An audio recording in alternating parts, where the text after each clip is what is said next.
5, 4, 3, 2, 1, intro.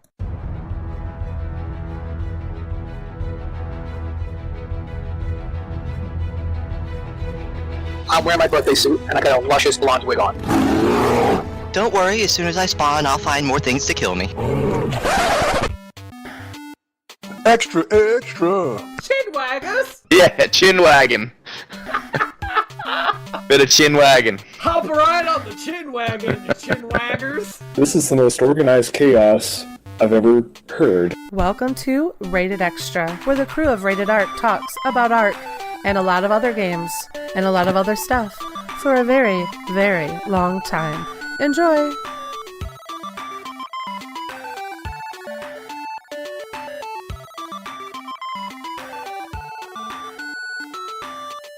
Esme, we can't hear you. Hello? Oh no. We are having technical difficulties. So much for no lag. Okay, an inauspicious Silence beginning. is awkward.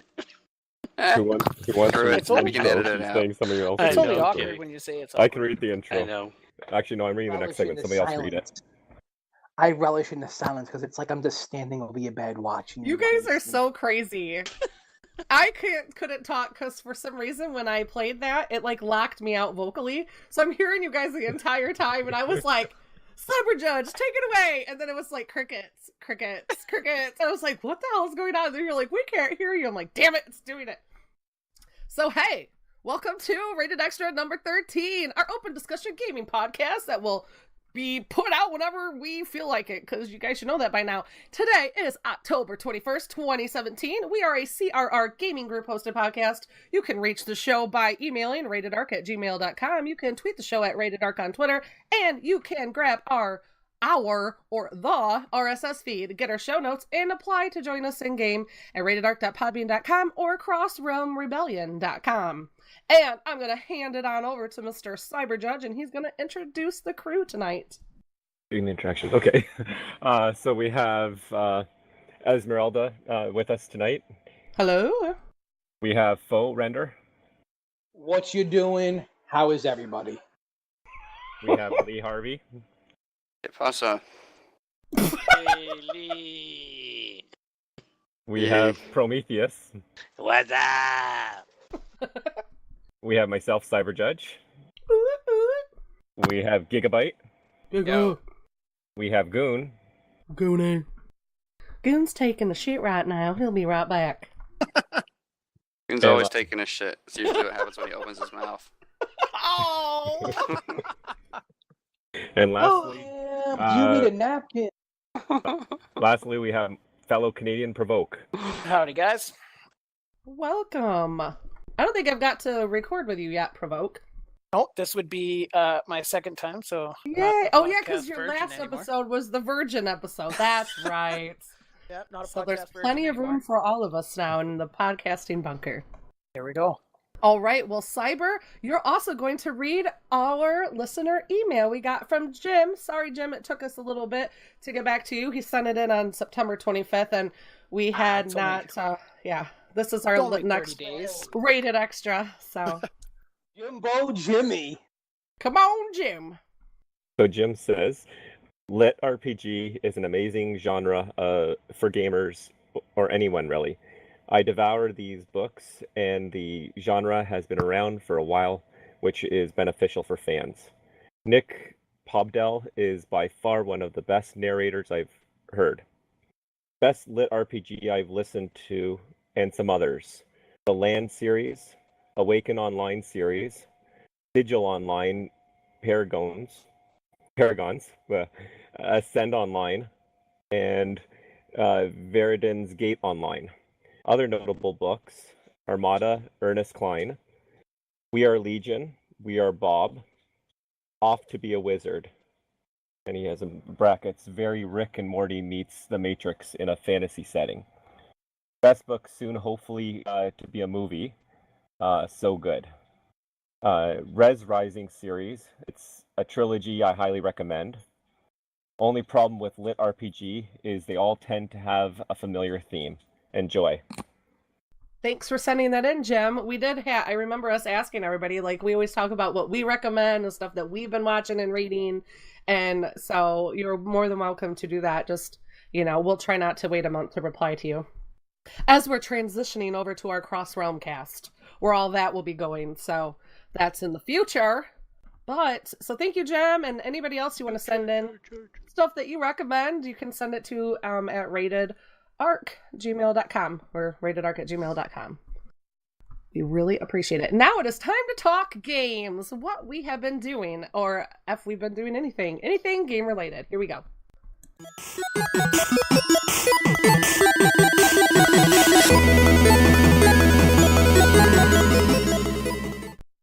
Promo! You're gonna get us started.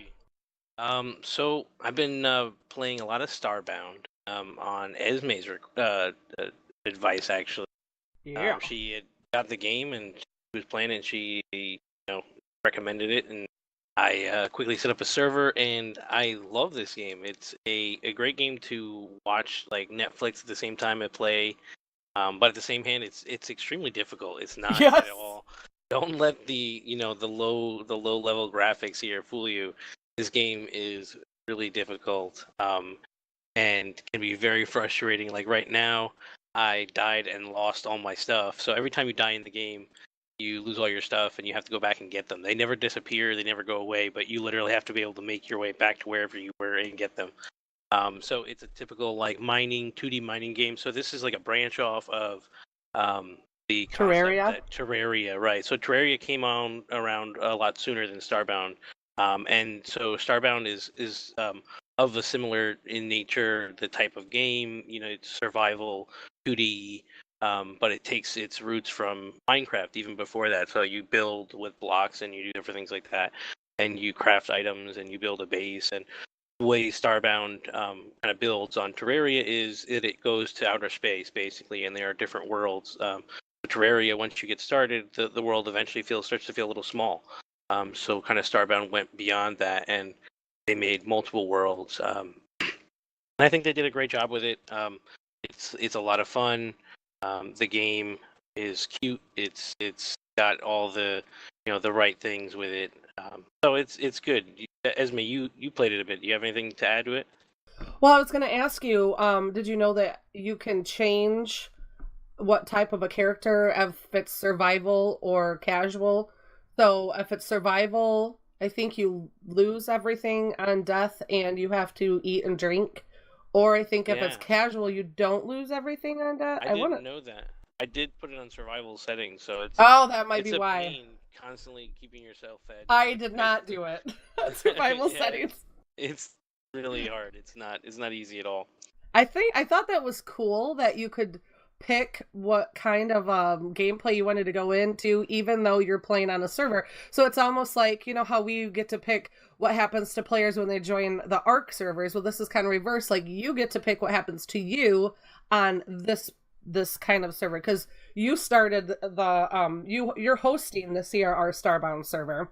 Right. So you can play on servers with Starbound. So you can play with Promo and I on this game. And I think that there's like farming, and what I found that I had to do is because I kept getting killed, because for some reason, one thing I think that frustrates me about games like this and Terraria, like starting out, like you get your stupid little dagger and that doesn't do anything, and you get like ganged up on by like 4 or 5 mobs, and it just pisses me off. And so what I do is I get a bunch of dirt, and I just start mining a bunch of dirt blocks, and when I see a baddie coming, I make a wall in front of me. I'm like, ha, I can't climb this up here, asshole, and then like walk over him. Like I make a dirt platform, so if you're ever around me playing, and then sometimes I trap them in little dirt circles, so I'll jump down and throw a wall up and keep them trapped in between those 2 little walls of dirt, because I can't kill them with the crappy weapons that I have when you first start. So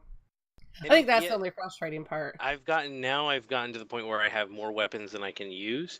And they're all about the same strength. So what really needs to happen is to get more people playing in order for me to really progress much further. As you can see, there are a lot like some pretty big bosses that you have to have more than one person to play. So it's very Arc-esque in that manner, and they want you to have like 6 people in your tribe, and you're all working together, and you could incorporate them into your I forget what they call it, but it's like Starfleet or something like that. Because the Yeah. game is very space based, and you go to different planets and stuff like that. I haven't even begun doing the whole like ship repair aspect of the game yet, and building a ship. Because I just keep dying and having to go get all my stuff and barely making it back, and it's almost comical at this point. And apparently there are animals that I'm seeing in the trailer right now that like there are animals that I didn't even know you can get and train. So there's so many things that you could do in this game that I didn't even know was And possible. this is the Steam one, right? Yeah, this is the one. Yeah, that's showing up on the stream right now. But it's a lot of fun. This is called Moonbound. Starbound. Oh, Earthbound. I thought he was Black kidding. Hole Bound? Oh, maybe he was kidding. He is kidding. Oh, Welcome. Hey guys. I just brought in Willektron. Sorry, man, I didn't even see that you were up there. So I'm. No, you're good. I was about to comment on the stream. All right, cool. I think I'm gonna have to turn you down because you seem a You are little super crazy. loud.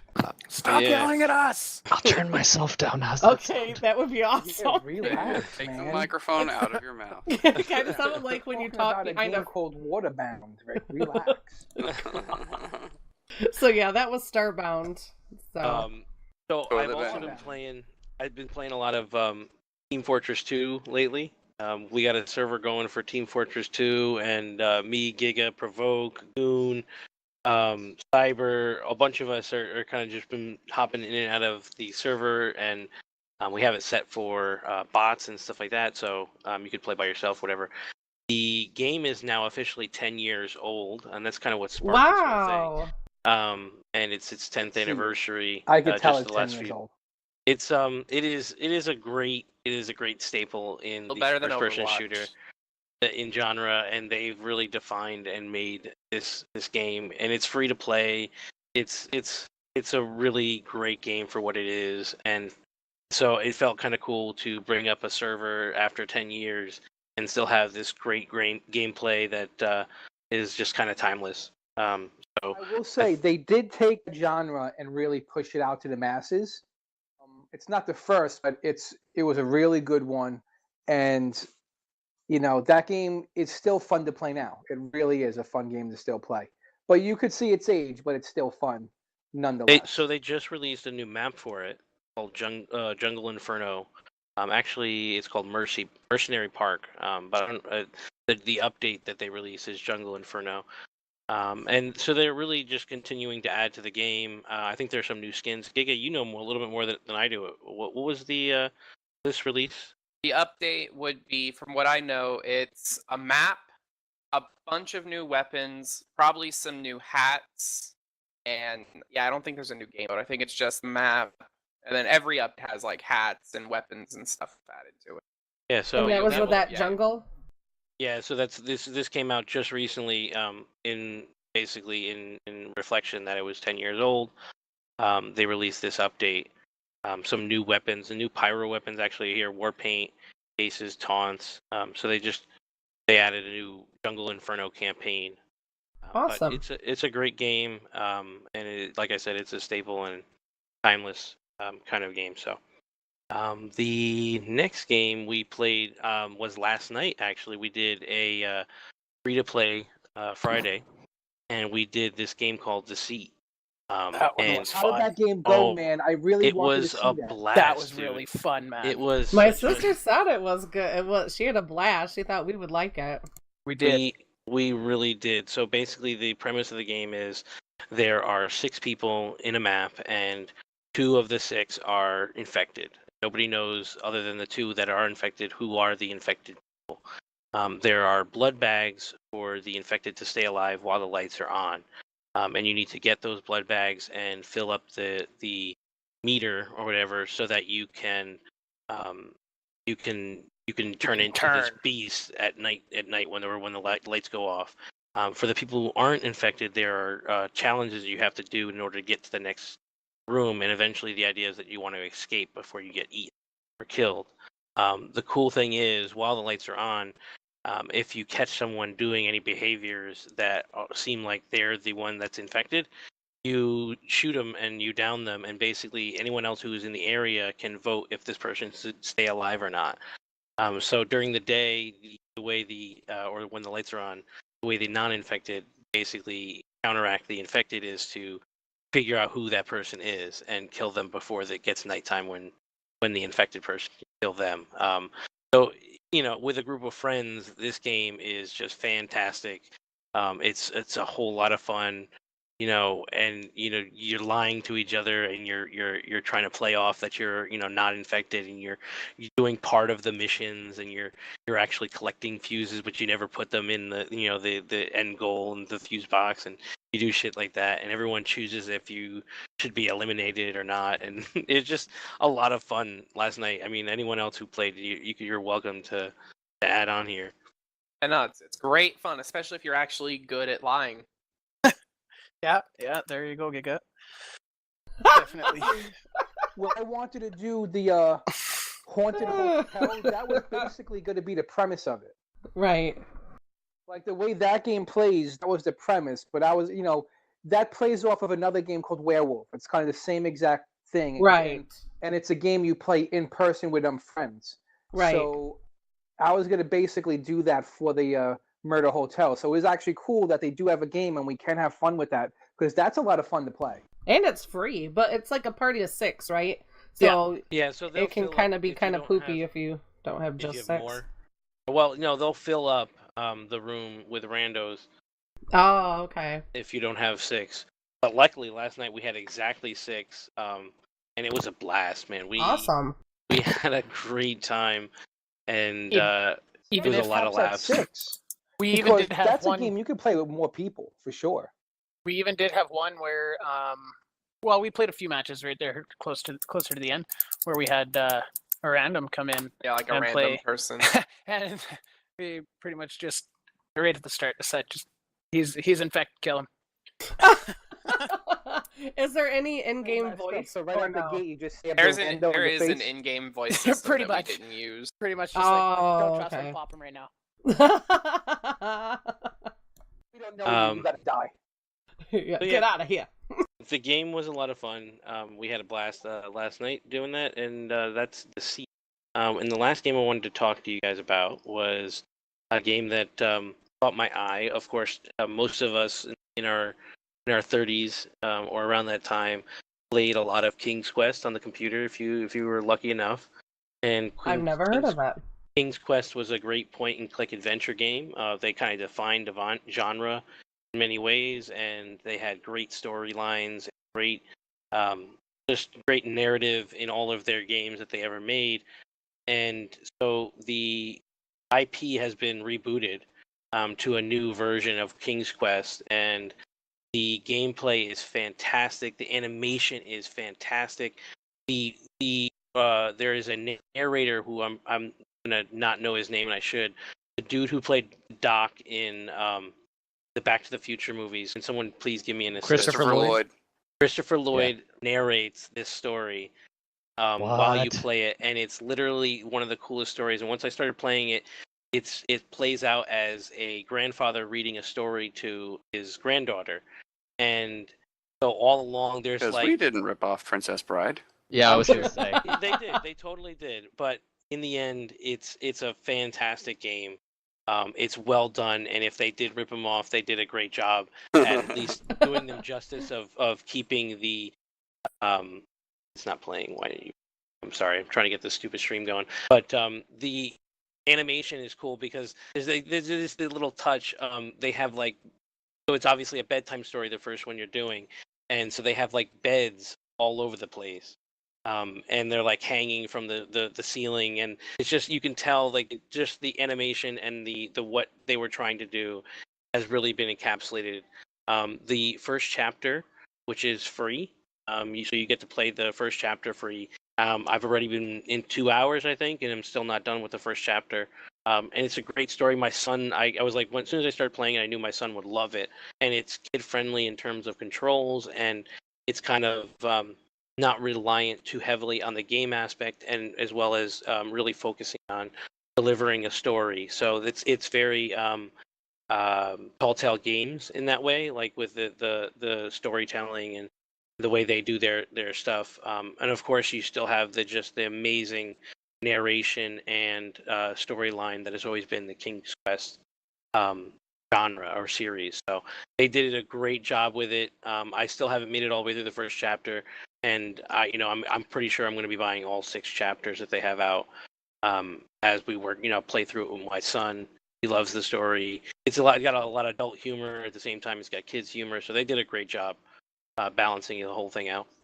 And that's And how much is that one? This one's free. That's free too. The first chapter's free. Oh, okay. And then you get the rest of it for $25. How many chapters is there? It looks like there's 5 chapters total. Yep, total 5. So oh, okay. 4 extra chapters are as a package $24.99.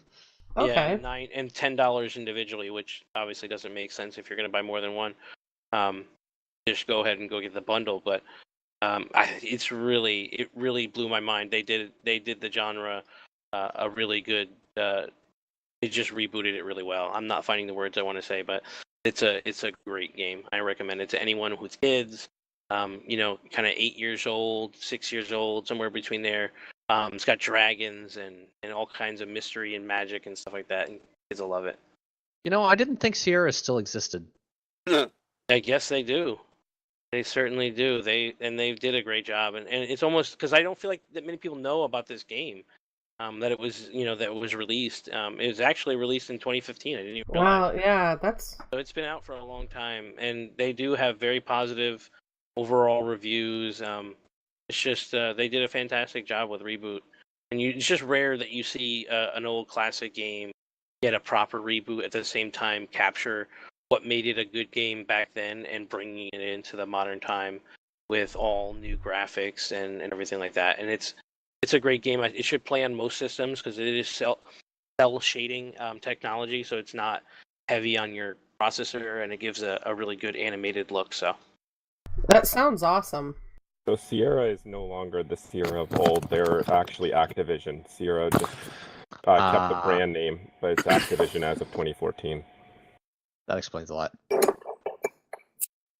Someone's got an open mic. Oh, it's Provoke doing all kinds of stuff. Sorry, guys. I was like, what is going on? Provoke. And Provoking so us. Don't provoke that us. really means I'm done, and I'm going to give it over to Gigabyte. I put you in second, Nice. Giga. I didn't put you in first. I'm sure you think you're hilarious. I do. I put myself at the end for a reason. I put in parentheses, Esme, I swear, if you put me first again, I'm like, then I'll put you second. Yeah, because I'm always the person you put first. Yeah, you are correct. I will not deny. Might as well get the riffraff finish first. Yeah. Ooh. Aw. I guess it's a good thing we had Prometheus go first. Yes, exactly. Exactly. Have the have waffles been before the served. chicken. Oh. Ding, ding, ding. But I've been playing a lot of PubG recently. Been bouncing between PubG, Destiny 2, EVE Online, and then Prometheus. I saw that you've played a little bit of this Fractured Space. Oh my god, that is another game. That's like EVE Online. You literally need to they have a college course that you need to take, and yeah, well, you have it's to also learn how to basically fly like a a spaceship. Kind of basically like I'm a sleeping MOBA right in now space. just thinking about that game. I just fell asleep. Oh I was my gonna god, say dude. Fractured Space. Honestly, tried it feels to me like World of Warships with giant spaceships. That Like, if you don't have a doctorate in trigonometry, you can't play this game. It's really It's difficult. super Not easy. that bad. but Super yeah. easy. If you're someone who's naturally good at flying spaceships and understanding zero gravity kind of situations and Oh, knows how to okay. I'll admit to that. so if that's what you do, then maybe you have a good time with it. But to me, Fracture Space and EVE Online were both very hard games to get into. I want to love move both of faster them. than most of things that should move in space, I guess. I love both of them. In fact, I'm mining right now in EVE Online. Well, I feel like with EVE Online, I haven't ever actually played it, but for what I've heard, I feel like you have to be in there pretty much all the time if you want to keep it free. Yeah, it's a little crazy. Giga, what Or I guess- what are your feelings on Destiny 2? You mentioned that. You'll like it Oh, if you enjoyed Destiny 1. Okay, I have a tangent on this. Can I go off a little bit? Dive in. Because you played a All lot right. of Destiny 1, didn't you, Fo? Yeah, played a lot of Destiny 1. Max level in Destiny 2 now. I'm like max light. Wow, that was fast. I'm super Power. close too. Yeah. So basically, if you never played Destiny 1, this is a good game. Okay, you have a lot to, like, you have a lot to do. It's a good game, and it's a lot of fun. If you played Destiny 1, you loved it. It's still a good game because it's better than the first one, like graphically and things like that. But in my opinion, it's not different enough, and it just feels like an expansion. It doesn't feel like a sequel. It's not a sequel. It's basically, to me, it's an expansion that they sold to us as a sequel. As a full And copy. that kind of pissed me off. Yeah, Oh, go ahead. Sorry. But it's still a good game. But I will tell you, if you're looking for like a game that's going to give you like 200 hours plus, I wouldn't say that Destiny 2 is going to give that to you. Right now, in its current state, it'll probably give you, like, if you want to get max level and you get a raid team, it'll probably give you like 100 hours. But if you don't have a raid team and you're not into PvP, you're going to hit a wall. And you're going to hit that wall around the 40-hour mark if you can't get into the raids and you don't like the PvP. Do they have matchmaking in this one? For They don't certain have matchmaking activities. for the raids. Actually, know what they Okay. do have for the raids? They have a new thing called the Guardian Project or something like that. It's like guided a- something. Where a raid team could sign up and they could take in randoms into the raid with them. And then if they get you through the raid, they get points and stuff for their clan. Yeah, it's Oh, like that's it's like a guided system or something. I think it reduces guided the rewards a little bit, but Yeah. And they could do that for Nightfalls and they could do that for the raids. And their clan gets a whole bunch of like points if they help people through. And they get like ratings and whatnot. It's pretty cool. Like that's actually something I really like. I think that's a really cool thing. But if you're looking to buy Destiny 2, dude, and so it's not going to be like Ark, or if you're thinking it's going to be like one of those survival games, it's not. It's more of a game that you play, you get into it, and you're going to hit a wall, and it's a type of game where you play it until you're bored, and then you wait for the expansions. yeah. Or like I'll sign in, like maybe I'll play 2 days out of the week to hit all of the weekly stuff, and then I don't touch it the rest of the week. Yeah, you get all the weekly power engrams and stuff like that. So I do the same thing. I'm at the point now I sign in once or twice a week to get the power engram stuff done on both my characters. And then they had Iron Banner this past week, which is like a special PvP week-long event. And there's new gear, there's new weapons, there's new armor. And what they tried to do with this sequel is they tried to make it feel like less of like a grind. So they want you to kind of just have to pop in once or twice a week. That's what they want. They don't want you to feel like you have to be on every single day. And Yeah, I don't like games. That art kind of did me in with that. Like I don't want a game that feels like a chore at all anymore. Well, that's what it is. So like Destiny doesn't feel like that. Like it might feel like that in the very beginning because you want to grind to get like a lot of the good stuff, but you get there pretty quickly. And then like Gigabyte was just saying, then you just sign in a couple of times a week. You do the weekly things where you get your higher level the gear and stuff like that. And then the once a month they have Iron Banner, which is like a PvP. And what they did was they listened to the complaints because they had Iron Banner and it was very grindy. In fact, I handed in about 25 engrams, which equates to like probably a good solid 10 or 15 hours of PvP play. And I didn't get the full set of armor, which is nuts. Like I kept on getting repeats, I kept on getting doubles, and everybody just complained saying, you don't want the game to feel grindy, you don't want us to feel like you have to sign in, but you're not, it feels like a grind because if we want to unlock all the gear, we have to keep on playing, and then a lot of us didn't get all the gear. So they're fixing that where now you could play, you could get your points, and you could purchase items from the vendor. This way you don't got to get repeats. So that's cool. So it looks like it's coming out for the PC in just a couple of days from now, the 24th. So Which I just find it I found it funny why they waited for the PC release so long, because I feel like now the hype of the game is dead, and like now it's So coming on PC. I don't know. a It's lot of weird. times, company console makers, Sony or Microsoft, they will pay for the rights to be the exclusive Yeah, of course. for the Yeah, I release. know. So, As a matter of so fact, they end up, PlayStation biting the does have bullet.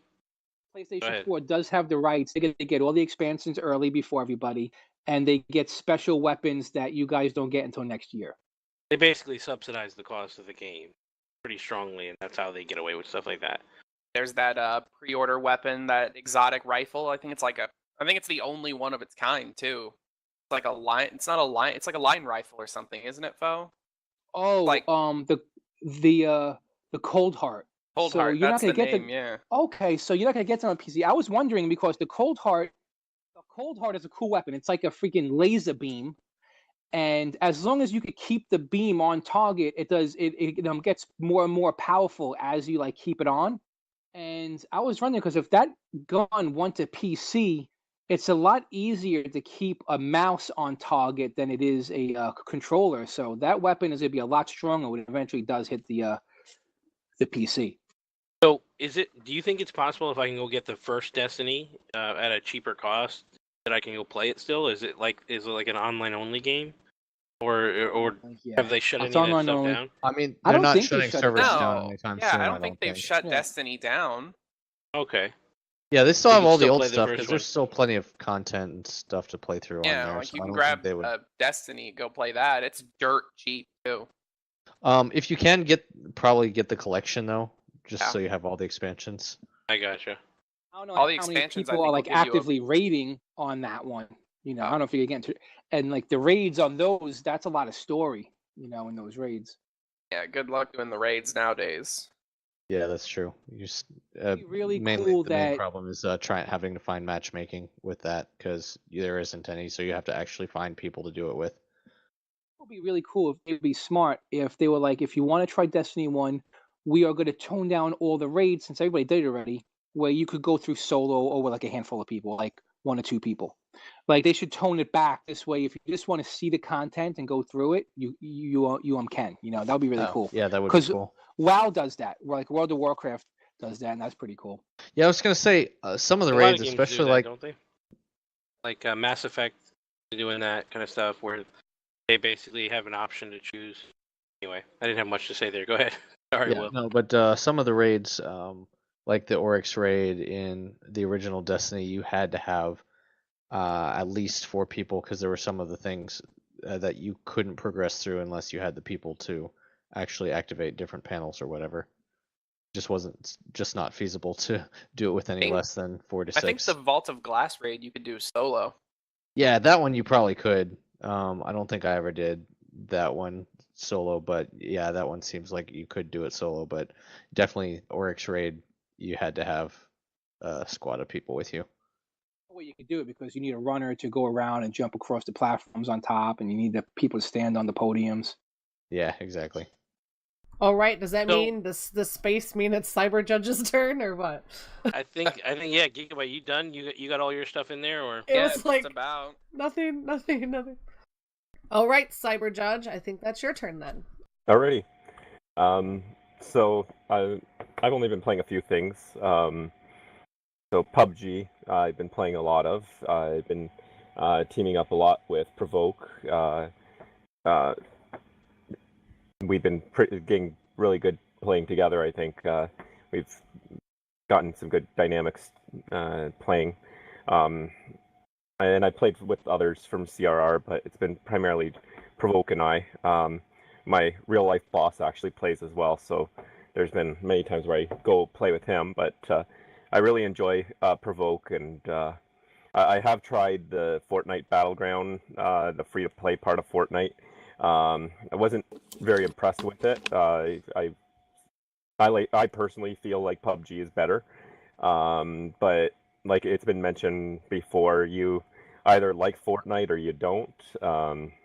I'm just one of those ones that just can't get into Fortnite. I just prefer the gameplay of PUBG better. I don't know what makes it better.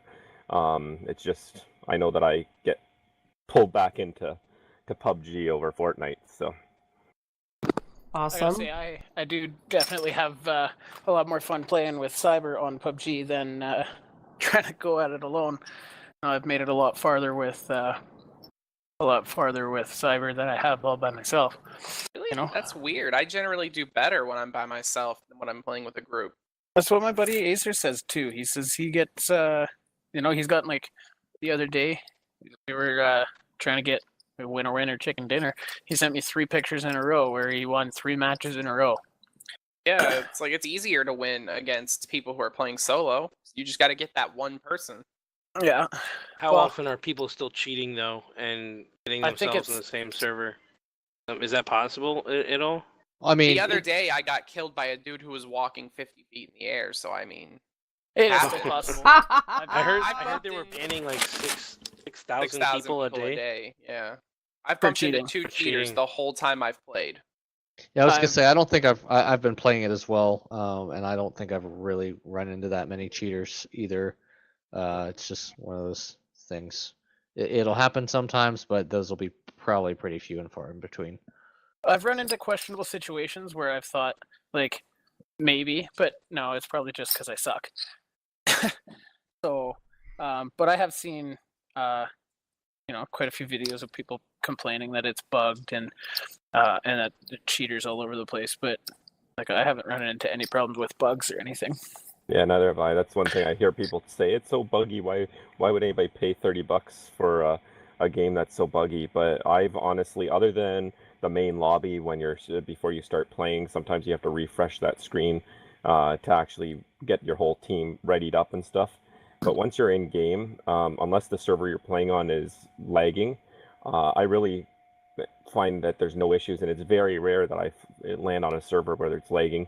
I do play a lot of solo when nobody's around, but I prefer just being in a group. You have somebody to talk to, you have somebody to coordinate with, and Watch your back, I guess. yeah, your partners may see something that you don't see, or squadsy are even better when you have a group of 4, which is the max size group. That's even more interesting because it's a group. The thing though, when you're playing in duo or groups of 4 squads, you don't get killed right away. If you lose all your health, you get downed, and one of your teammates can try to revive you before you get bleed out, or the people who are shooting you continue shooting you to finish you off. But you still have that chance if you can crawl away. So when you get down, you can still crawl. You just can't shoot or anything. You can crawl into cover and get your teammate to res you, and that adds a little bit of a challenge where you don't get that in solo. Once you're dead in solo, you're dead. That's the end. So I personally like the duos and squads for that reason. If I do get killed because I don't see somebody, I still have the opportunity to continue playing if my partner's there to get me back up. As So long as they're not dead like me first. I'm gonna chime in. Is the public battleground PUBG what is the pissing contest that's always going back and forth on our Discord? Is it with the Fortnite knockoff, or is that what everybody keeps talking about? Because I keep hearing about this knockoff game. Okay, Yeah, these are the here, I'll give you the time. Bring me up to speed, Giga. Bring me up. All right. Here's how it works. PUBG came out, right? Okay. And then I can't remember if the base Fortnite was out before PUBG Base or if it Fortnite came was out. out first, yeah. Okay, so the base Fortnite Horde mode, whatever it is, that they charged $40 for a free-to-play game, came out for. And then PUBG came out, and then a little bit after PUBG got super popular. Sorry. PUBG was definitely out before Fortnite. Oh yeah, Yes. definitely. All right. Yeah. Point is, freaking, they existed. They were 2 completely separate games, and then PUBG started getting stupidly popular. Right. And all of a sudden, Fortnite's like, let's release a battle royale game. But is it tied 1,000 in, other or was games it- that have made this whole genre way before Exactly. either of these Including games ARK. existed. Yeah, It PUBG feels is- had a so exactly. Yeah, freaking- exactly. Like, here's the thing, though. I've played Survival of the Fittest. I played a little bit of H1Z1, and then I played Arma. I think I played the Arma mod a while back. But Fortnite genuinely feels like PUBG ripoff. They took some of the elements. Certainly. Here's a theory I've been reading about.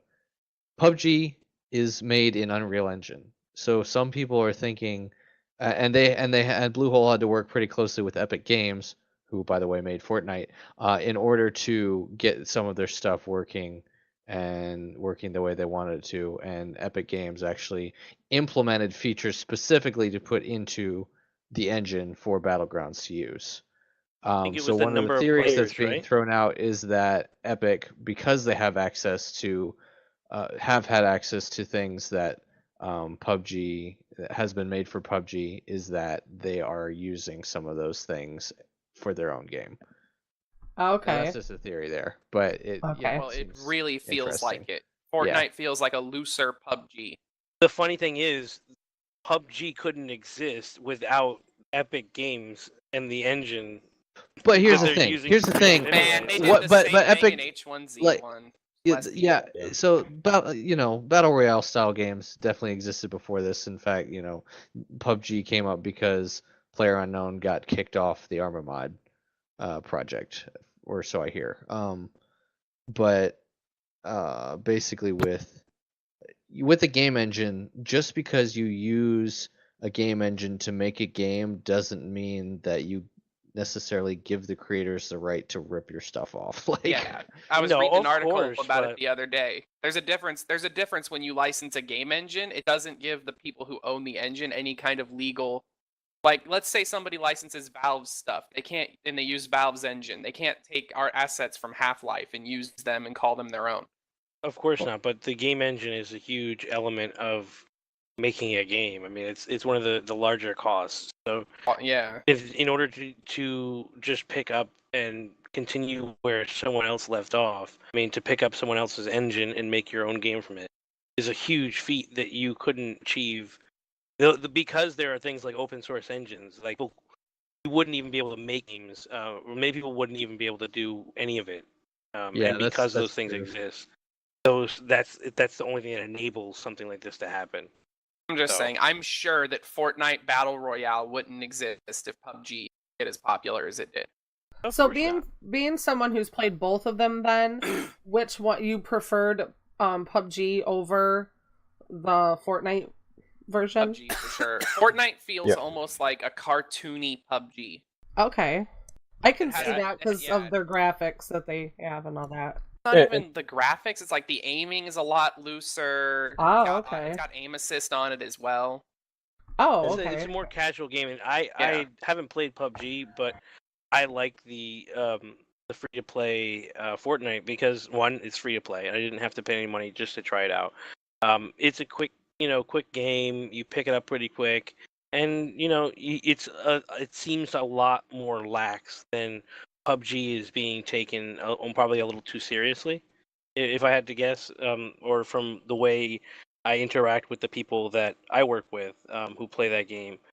They seem to be very, I don't know, just high maintenance in terms of That's just the all about how you gameplay. play with Prometheus. Yeah. The other day, I flipped a motorcycle over a house. Yeah, I was gonna say Yeah. you do not have to be serious It's in PUBG all at about all if who you you don't play want to. with. There is some that play PUBG competitively. I was actually going to be in a tournament the other day. I Oh, that's couldn't get cool. my team together though. One of them busy, so we had to drop out. But yeah, there's definitely tournaments going on for it. Oh, cool. But I play it just for fun. I don't play it to be competitive. I've gotten, I think, since I played, I've gotten 2 chicken dinners, which is when you come in first. None solo. I've come in second several times in solo, but I just play it for fun. Probably not the greatest at it. I'm not greatest at anything. I just play to have fun. That's I'm how not I trying to am, be man. I'm Yeah, not you trying to be absolutely the best. have to so. play. You absolutely have to play to have fun. Well, how about Yeah. them single player games where things like Shadow of War that you wanted to talk about here? Ooh, I Yeah. see what Oh, you did there, moving things mister. along, all right. The waffle is stopping our waffle. So, Alright. Waffle with the jealousy. release of Shadow of War, which came out this past week or two, I decided to install the predecessor of that game called Shadows of Mordor. I love that game. Oh my god. So I That's a picked fun that up game. a long time ago in a Steam bundle or on a Steam sale or something. I don't know where I picked it up, but it was in my Steam library, and I'm like, I should try to install that and play that because I've heard on a lot of podcasts people talking about Shadow of War, and they've mentioned that Shadow of War has a lot of similarities to Shadow of Mordor. So I installed it. I've been playing that. It's not a bad game. It's a very open world game. You can pretty much go anywhere you want, pick what you want to do, and there's tons of choices. The game takes place between the events of The Hobbit and The Lord of the Rings. You as a player controls Talion, who is a ranger who ends up getting bonded with Wraith, and you learn about this in the beginning of the game. But you don't know, or I didn't pick up who this Wraith was. So the two set out to avenge the death of their loved ones. So in the beginning of the game, you see Talion being killed by, or he gets killed by his whole family. His wife and his older son all get killed by the Dark Hand of Sauron and his group. And then you find out that he didn't actually die. He wasn't allowed to die, and instead was bound with this Wraith. And he's out trying to avenge the deaths of his family. So players can engage in melee combat and use Wraith abilities to fight and manipulate enemies. It's pretty cool. Later in the game, you can tame giants and other creatures so that you can ride them. And it does have what's called a nemesis system, which allows the NPC players to remember the deaths of Talion, or you as a player, and they react accordingly. So if a captain kills you, they get stronger, they move up in Sauron's army rank, and then when you encounter them again, not only are they harder to beat, but they'll make comments pertaining to your last meeting when they killed you. So it's kind of neat that way, that got that kind of programming in place, and to remember all the things that have happened in the game in the past to bring up again in the future. I think it's a good game. When I need something for solo, it is a solo game. I don't know if there's a multiplayer side to it. I don't believe so, but I could be wrong. No, the Yeah, I don't single think player so. does not have, or sorry, the first one. I don't think the second one either, for that matter, has any online elements to it. The gameplay is a lot like Assassin's Creed in that regard. So I felt that too. you know, move quickly through the environment with like parkour like accuracy, and you know the battle, the combat is a lot like the Batman Arkham Asylum games, but I think it's even better in many ways. It's a blast. I had a lot of fun playing that game. When you start out, you're kind of underpowered, like in most single player games. And as you work yourself and become stronger, getting more abilities, different things like that, by the end, you're killing so many of these orc things. It's almost like you're Neo in the Matrix, and you're killing Smiths. You know, you're knocking them back all over the place, and you kind of just get this flow to killing just tons of orcs. And I think the game was a blast to play. I haven't tried it all, the new one. Did you say you got the new one, or you were just pulling something old out of your library? No, I pulled the something first one. old in my library. I tend to wait for Steam sales and stuff to pick up games. Gotcha. And get them on the cheap. I don't. Being in Canada, the games are like new games when they first come out are $80 or more. That's sometimes. crazy. And painful. Yeah, so I tend to wait for Steam sales or when they're on the cheap to pick them up. But yeah, I've heard good things about the new game. Like now, it's not just that you have to fight the chiefs and stuff like that. You can actually, there's a way of building your army with them and kind of taming them, I guess you can say. But I don't know all the details. But it sounds like it'll be a whole lot of fun.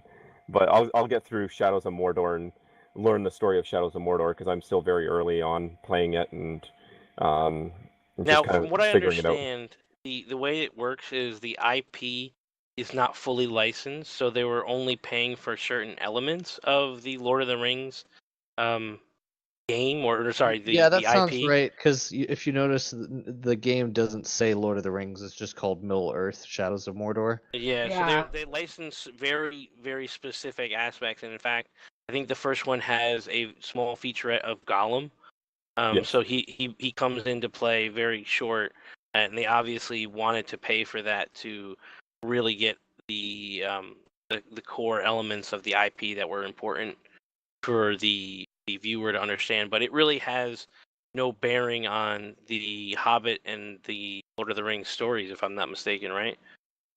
From what I kind got of like from it. almost like a side story type thing. in Yeah. between them. I guess because it has the Sauron and the Hand of Sauron in it. I guess that's the tie-in to the Lord Either of the that, or Rings. it's almost like an alternate history, if I had to put it that Yeah, way. well, yeah, they couldn't. They weren't allowed to, or they couldn't get the deal to effectively license most of the story, but they were willing to do some of it. And I think they did a great job with it. I thought that was an issue, like when I first started playing it. I was like, oh, this is going to be kind of strange and like a wannabe Lord of the Rings story. But I really didn't feel that way by the time I was mostly through it. And just the gameplay, the action was just fantastic in it. It's a great single player game. Yeah, I'm having a lot of fun with it. I'm still early on. I'm just kind of catching on that, like, basically to get the experience stuff to level up, you don't just kill the regular Uriks and stuff. You have to actually go and find the main chiefs and kill the chiefs, and Yeah. that's how you get your experience to unlock your new skills and stuff like that. And I'm finding it that the way I've been playing, maybe I'm playing it wrong, but usually when I find one chief, there's more than one there because you're having to go into their camps and stuff to find them. So Yeah, it's you'll fun have and challenging. the chief and then like a warlord or something, and like they'll all kind of be like together. Yeah. And you got to be careful about it. But yeah, it's a lot of fun. I remember playing the game a lot. I binged the heck out of that game. So here's the interesting thing about the rights. Warner Brothers was the publisher of the movies, and they also publish the middle. They have been historically the publisher for most of, if not all of, the Lord of the Rings based games in the past, and are also the publisher for the Shadow Mordor games. So I'm not sure. I need to read up on it more, but I'm not sure exactly where the line was drawn for these two games recently to not have Lord of the Rings in the title. So Where the other games did. I think it comes down to the ownership of. There's multiple companies, right? Warner Brothers isn't just one company. Right. There's Warner Brothers games and in the movie studios and so there's multiple factions. And when I remember, I mean, this is all fuzzy now, but if I remember correctly, I did read about it because I was curious as to why so much of the original Lord of the Rings stuff wasn't incorporated. And if I'm not mistaken, it came down to licensing and stuff like that. Yeah, because Warner Brothers makes they're the ones that don't they do the Lord of the Rings online as well, the MMO. Yeah, I'm not sure. Yeah, I think they're the publisher maybe, but Turbine at least used to be the game developer. Right. I'm not sure. Yeah, like so then you have contracts that happen between game developers and the producers, right? So Right. they may not have had the right to make a Lord of the Rings game while a different developer was making one. It could come down to a very dicey situation, I think. Yeah. Oh, right. Well, I wanted to get in. Mr. Hatchet Man a while back, up in our Mixer chat, wanted to know if anybody has been playing the new South Park, The Fractured Butthole. Have you guys played that? No. Did you play the Stick of Truth? No, I didn't try the Stick of Truth either. I've played the Stick of I Truth. didn't try it, I but have I also really played want the to check Stick it of out. Truth. So, Lee, you said you've played it? Yeah, it was pretty fun. And have you thought Turn-based about... RPG, and you roam around South Park. It coincides with some of the episodes. Not the Lord of the Rings, the South Park? the South Park, but when they were doing all the Game of Thrones parody. Oh, okay. Yeah, it takes place at the same time. And have you thought about trying the Fractured Butthole? No, I haven't even heard of it. I know, right?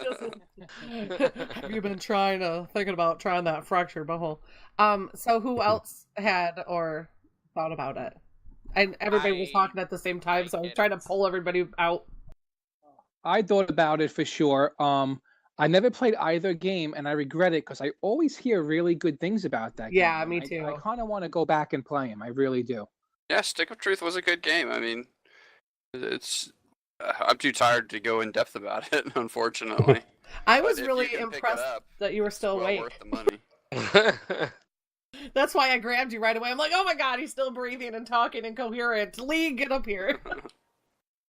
All right. And Giga, you said you have, or you I have have also, thought about yeah, I've thought about it, but I mean, also not motivated enough to get it. So What about when it goes on sale on Steam? Have you guys, because I've even eyeballed it then, because I had heard a lot about the Stick of Truth, but I just haven't dove in yet either, so I other understand. games thing I'd is- rather get.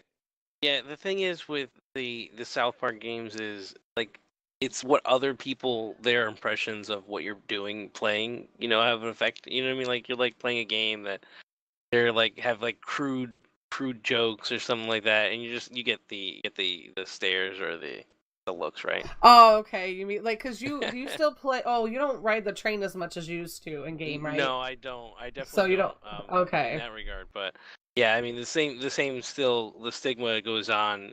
Like just being I don't know. I don't know that I think I feel like South Park is over for me. Like I never. Oh, really? I just it's yeah, always I can't hilarious. get into the show anymore.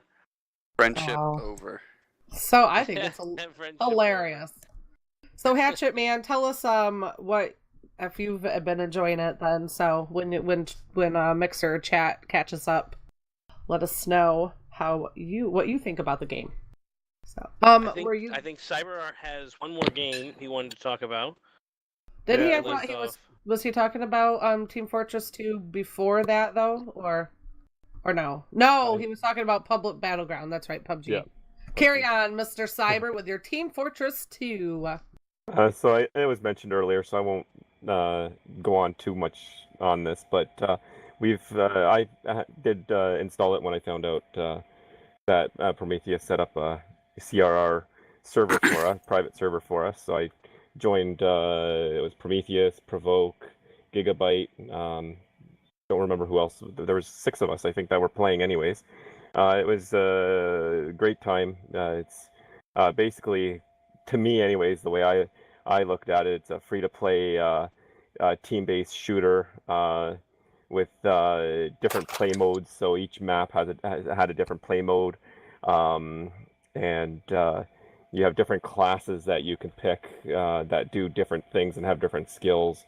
A spy that can disguise themselves. You have an engineer that can build turrets and stuff, and you have your sniper class. Those were the ones I kind of played.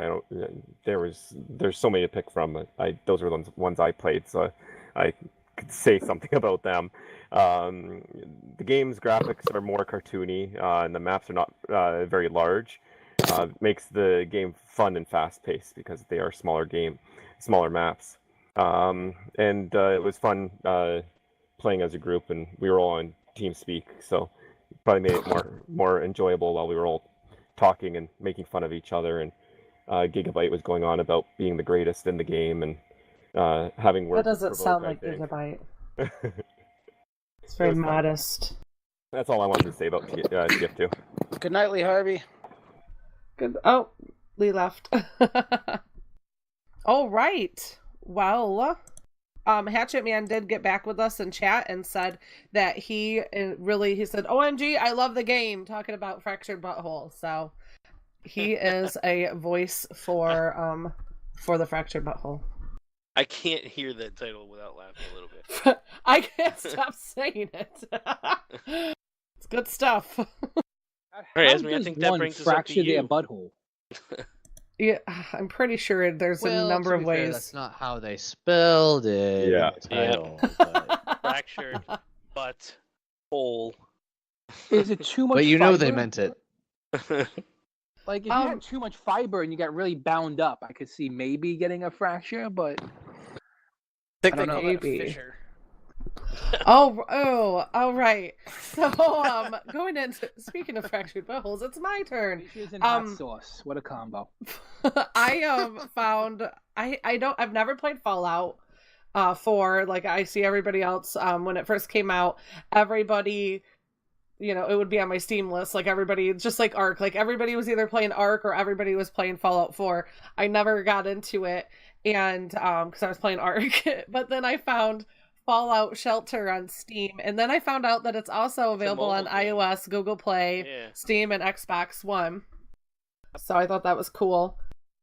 But I just started messing around with it today. It popped up on my screen or up on my little queue or whatever in Steam, and it's crazy. Have you guys ever played it? Yeah, I played a lot of it when it first came out, about a year ago or so. And you basically play the vault manager, and you build your vault out like you would normally be a person in the vault in Fallout Shelter. You play the vault manager, and effectively you build out your vault, and you build living quarters and kitchens, and you build elevators, and you build all these things that you need to survive in your vault. Med bay, med station, power station. In your science lab, you build stim packs, or science lab you build Radaway, and med bay you build stim packs to heal your guys. You can send people out and send them out to wander basically and gather you stuff. It's funny that you brought that up because I've actually had it pulled up on my computer since I started playing today. Oh, on Fallout Shelter or Fallout 4? Fallout Shelter. Okay. I used to play on my Android, and then I got a new phone and never re-downloaded it. But then when I got Steam, I was like, oh snap, Fallout Shelter, nice.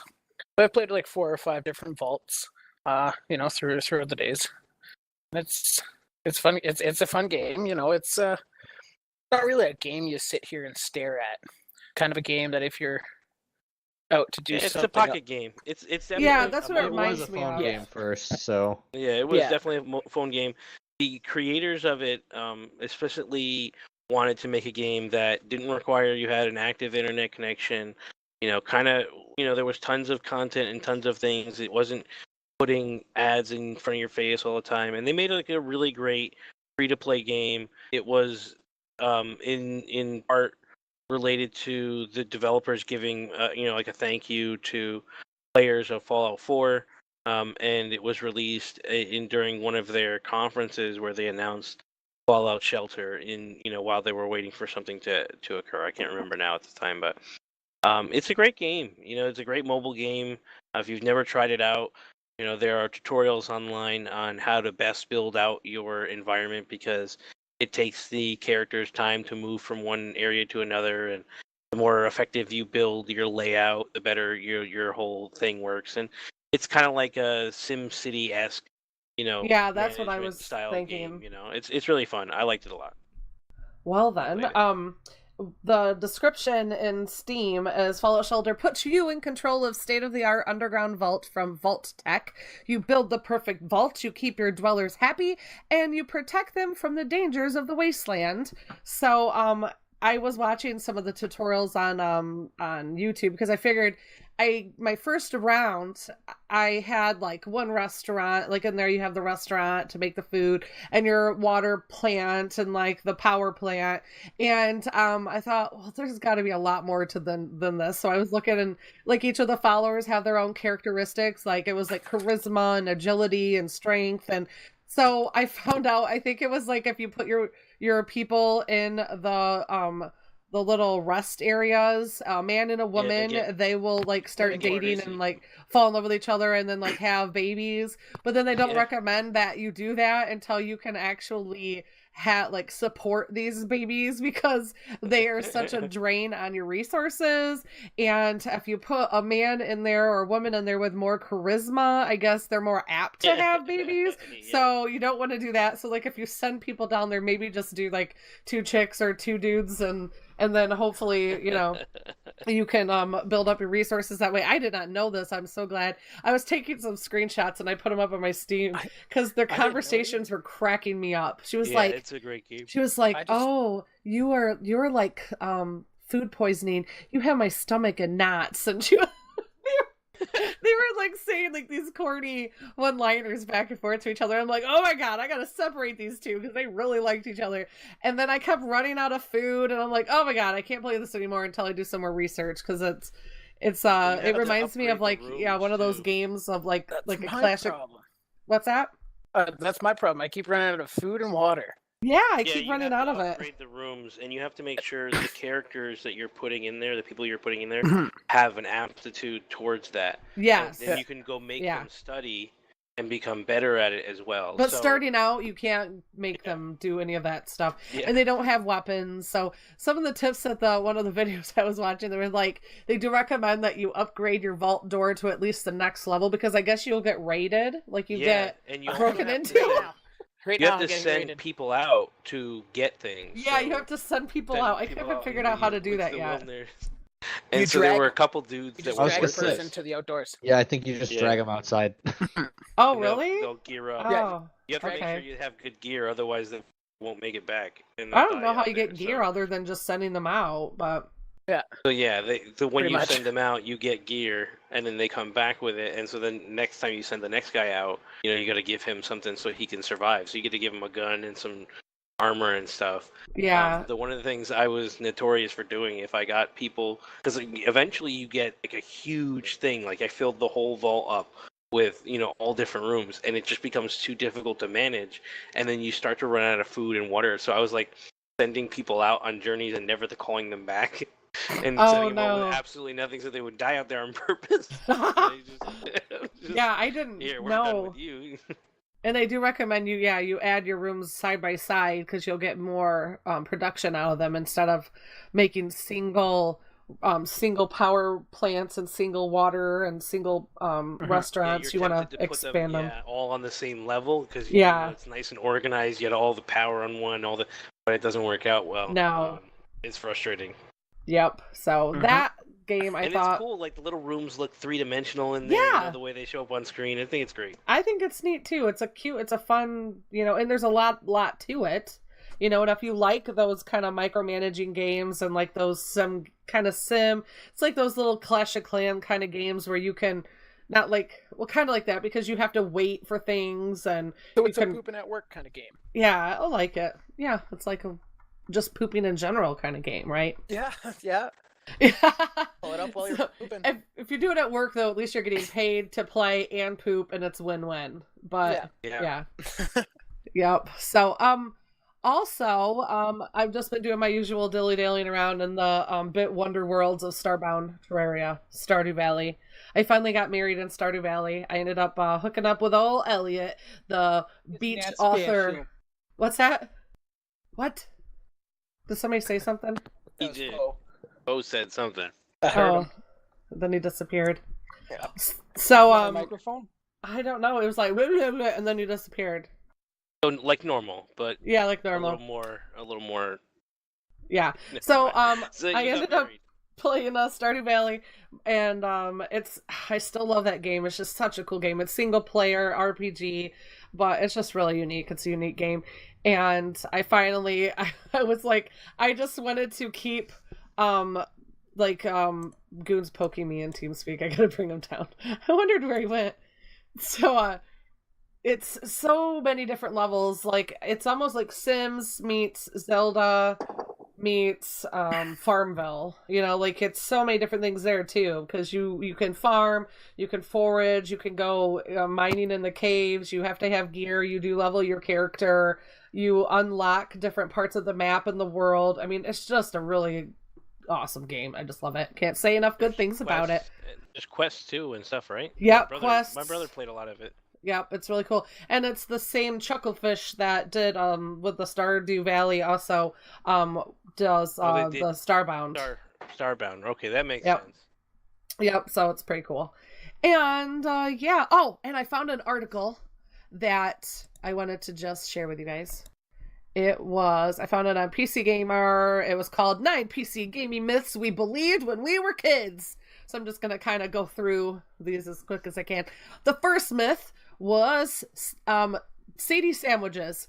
Said, as an 8-year-old boy, my friends and I were woefully incapable of understanding how science works. To us, the advent of the CD-ROM was pure black magic. After all, we grew up in an era of NES cartridges, so the idea that some thin little disc could store a vast amount of information was pretty mind-blowing. So he said one day a kid in their class came to school with a wild story. The night before they were playing their PlayStation, he put 2 games in the disc tray. Instead, while playing his PlayStation, instead of glitching out, somehow the PlayStation played both games at the same time, but combined them together like some kind of video Frankenstein. I'm not kidding. Hearing this, my mind went wild at all the possibilities of hybrid games could create. So, my player. That's all. Did you guys ever try that? I never heard that growing up, but did you guys ever hear that? No, I've never heard that. That's the first I've heard of it. Okay. I was gonna say I've heard of it, but I've never been dumb enough to try to try it. Exactly. No. He said that Steven, one of the people in the article, said that we didn't have a PlayStation, but we did have a janky tan colored desktop that their parents occasionally let them play games on, and he only had 2 games, Lego Island and Creatures. So that would have to do. He said he placed them in on top of one another and forced the disc tray closed. To his delight, he could hear spinning for a second before hearing a very unsettling scratching noise. So I was just thinking that I never heard that growing up, but I could totally see how the wonder would hit you if you were like 8 or 9 back then and be like, oh my God, that's totally amazing. I got to run home and try this. But two of them in there. Yeah, you know, right? At the same time. So funny. And then the next one was Compact Brains. Said there was always someone very helpful who would suggest a way of fixing a game disc when it got scratched. Toothpaste, that'll do it. No, wipe a banana over it. Actually, peanut butter definitely works. The one we believed in was perfume. The theory went that the fragrance was suspended in alcohol. What the hell? Joey Cologne definitely approves. You know, I'll be honest, I haven't even heard of any of these myths. I've heard of the alcohol. Put milk on your router, man. It'll fix it. Put milk on your router. I heard of the toothpaste, and I did the toothpaste, and it actually worked. I was going to say the same toothpaste thing. does work. Yes, it does. It's not a mess. See? But perfume, Gamer maybe, edition. like... Yeah, right? So it said that the theory, the one they picked to try was the perfume. They said the theory went that the fragrance was suspended in alcohol. So you're basically just spraying diluted rubbing alcohol onto the scratch CD. Why we didn't just use rubbing alcohol instead? Why did we believe alcohol had borderline magical healing properties? Well, because we were kids and we were dumb as balls. You know, there may be something to that. I think rubbing alcohol does actually... I've heard that would just cloud the surface. No, well, I was the gonna say, Nintendo cartridges back in the alcohol day will came do with nothing. that to clean them. Yes, the Nintendo cartridges, because they have a chip, rubbing alcohol will clean the board properly. But a CD, you do not want to use rubbing alcohol because it will cloud the CD over time. Oh, and good will point. eventually ruin it. Yeah, Man, I you wanna feel like use it would a peel light away that cleaner layer. stuff. Yeah, You protective want layer. to use enamel. Yeah, it's really thick, but it will cloud the surface. Well, yeah, and there's basically, really no way to fix that. It melts the plastic. Yeah, what you Yeah. want to do is use the cleaner stuff that comes. It's just a light soapy. Or just go buy a liquid. Disc Genie. So, Or there you use go. the toothpaste. So use They the probably toothpaste. have those now at the dollar This store. was before Disc Genie existed. It The probably has toothpaste the works, Disc though. Genie at Dollar Tree.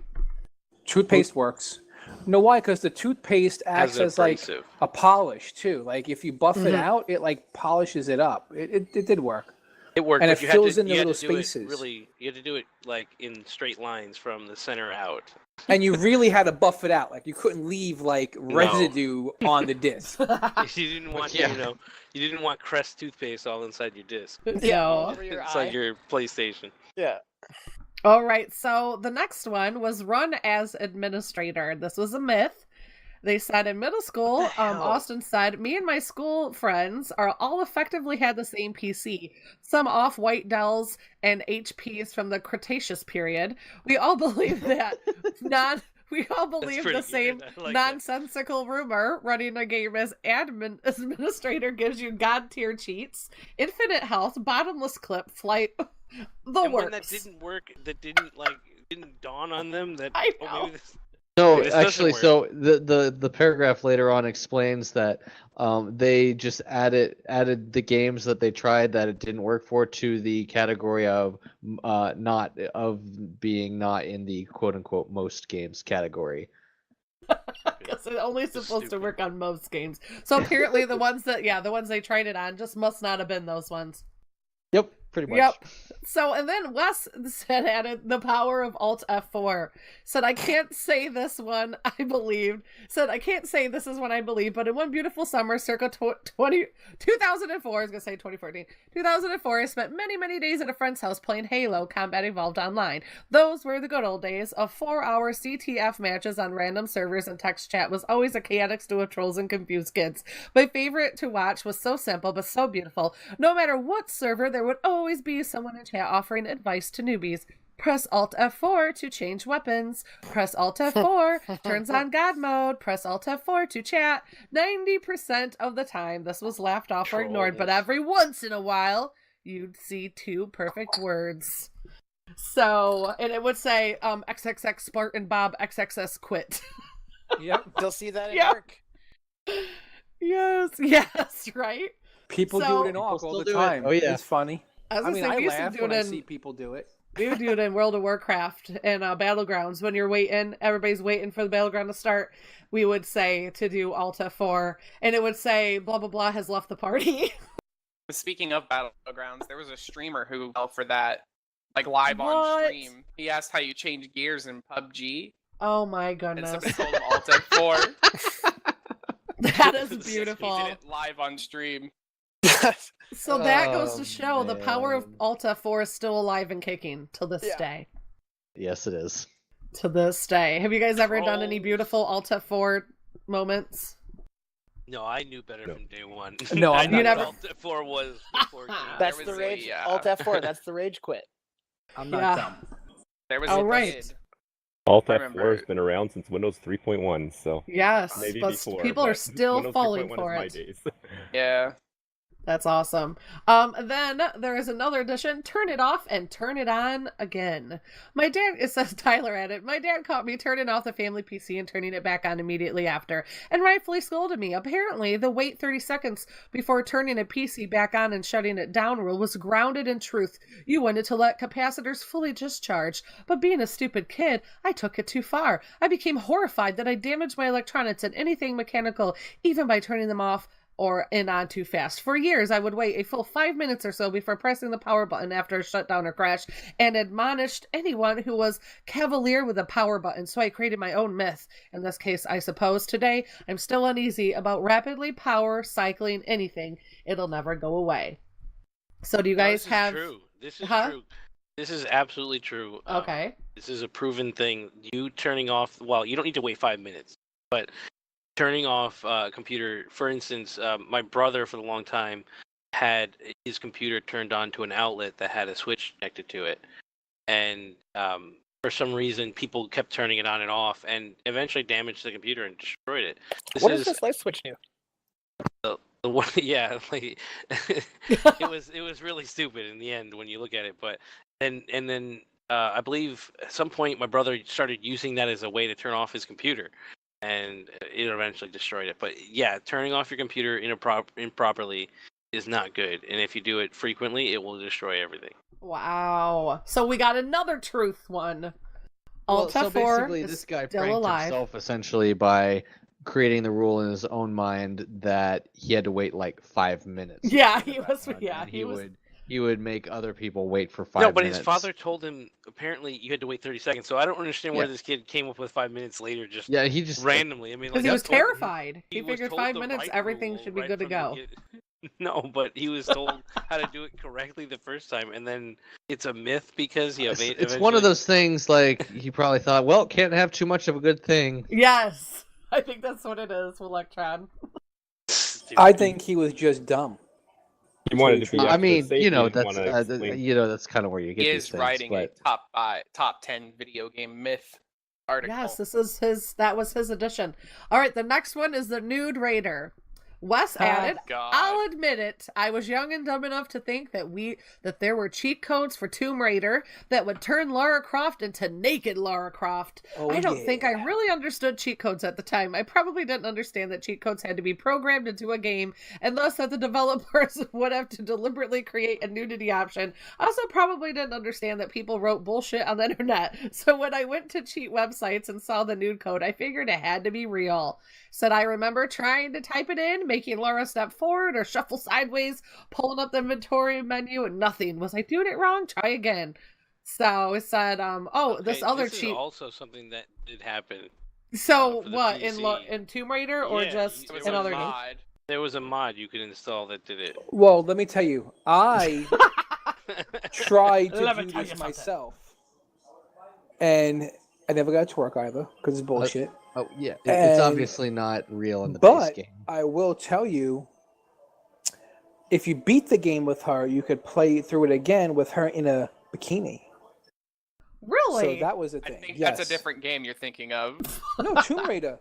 No, Tomb Raider. yeah, he's right. There was a way to do it. If I'm pretty sure the PS1 version, if I'm not mistaken. Yeah, if you beat the game, you were able to go through the game a second time, and she was in a swimsuit. All right, Tomb Raider Metroid rip confirmed. Looking hot as hell. Yeah, I was gonna say the only thing I could think of where that's kind of a thing, except not really, was Metroid. Yeah. And is Metroid? That happened in Metroid. More if like you no, the you game just be a within a helmet. certain amount of time, you would get to see the character in a bikini, but that's it. And it's like NES. That's so weird. Graphics. Oh, I was gonna say, isn't it like 8-bit? Like what? Yeah, it was an NES game. That was so crazy. Oh my god. There was That's the famous so hot crazy. coffee mod in That Grand wasn't a Theft Auto mod. 2. That was a an actual. mission that they removed, but they didn't bother. They made it inaccessible on the game disc. You had to mod to get to it. To get what? The hot coffee mission in Grand Theft Auto San Andreas. Oh. It's basically I don't think it fuck was your girlfriend.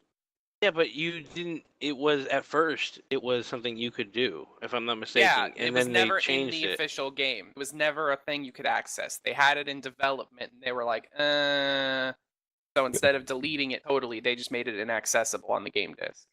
Later on, they had to remove it from the game disc totally because people were saying, well, we should give them an AO rating, even though literally without mods, you were never able to access this.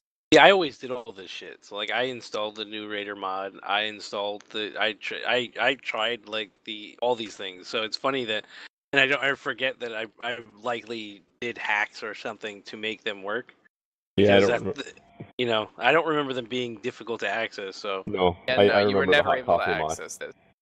Oh, right. And then Andy added in the Thief bow upgrade. The primary weapon in Thief, the Dark Project, and its sequels is the bow. Is that a game you guys are familiar with? I know. I have it.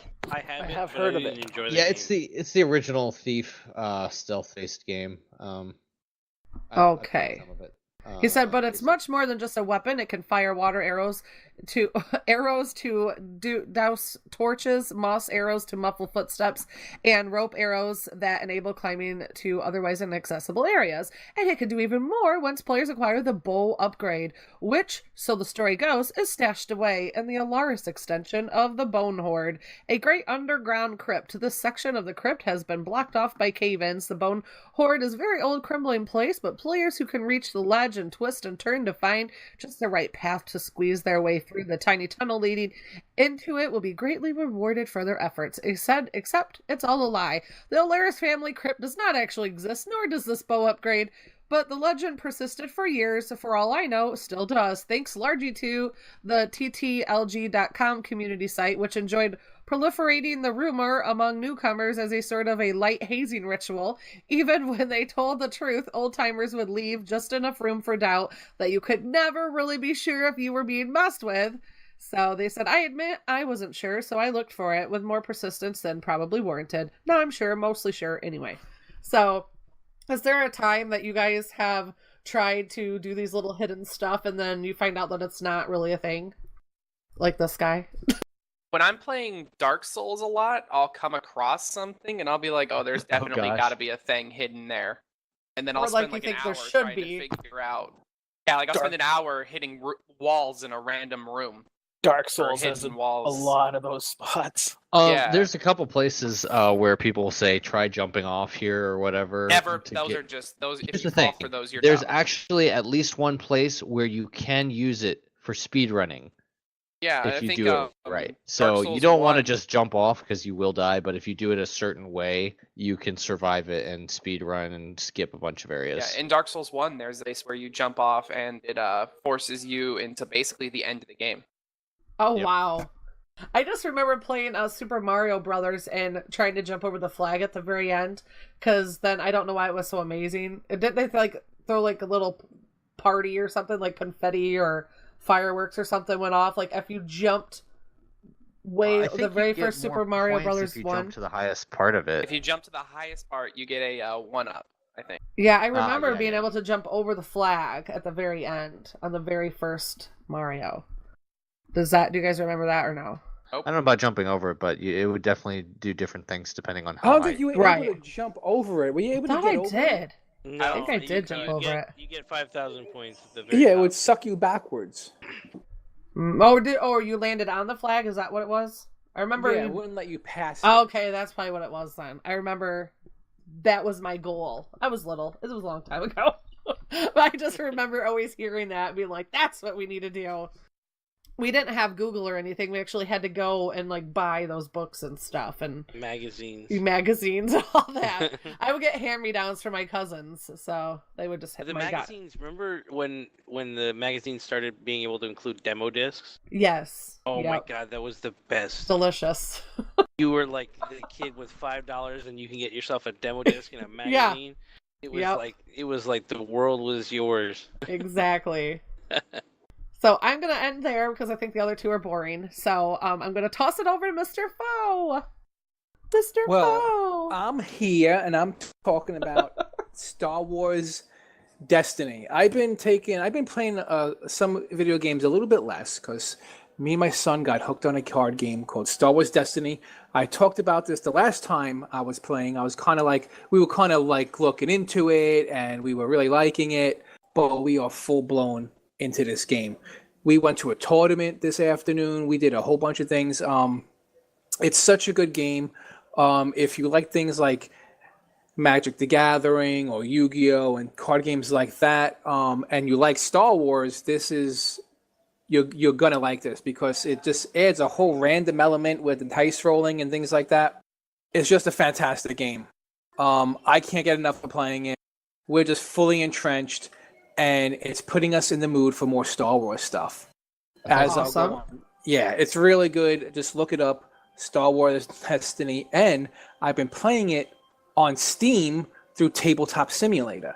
What's nice about that is if you want to try out the game but not have to spend a bunch of money, trying to get all the hard-to-get cards and whatnot, you jump on TTS, which is Tabletop Simulator, and you have access to all of the cards.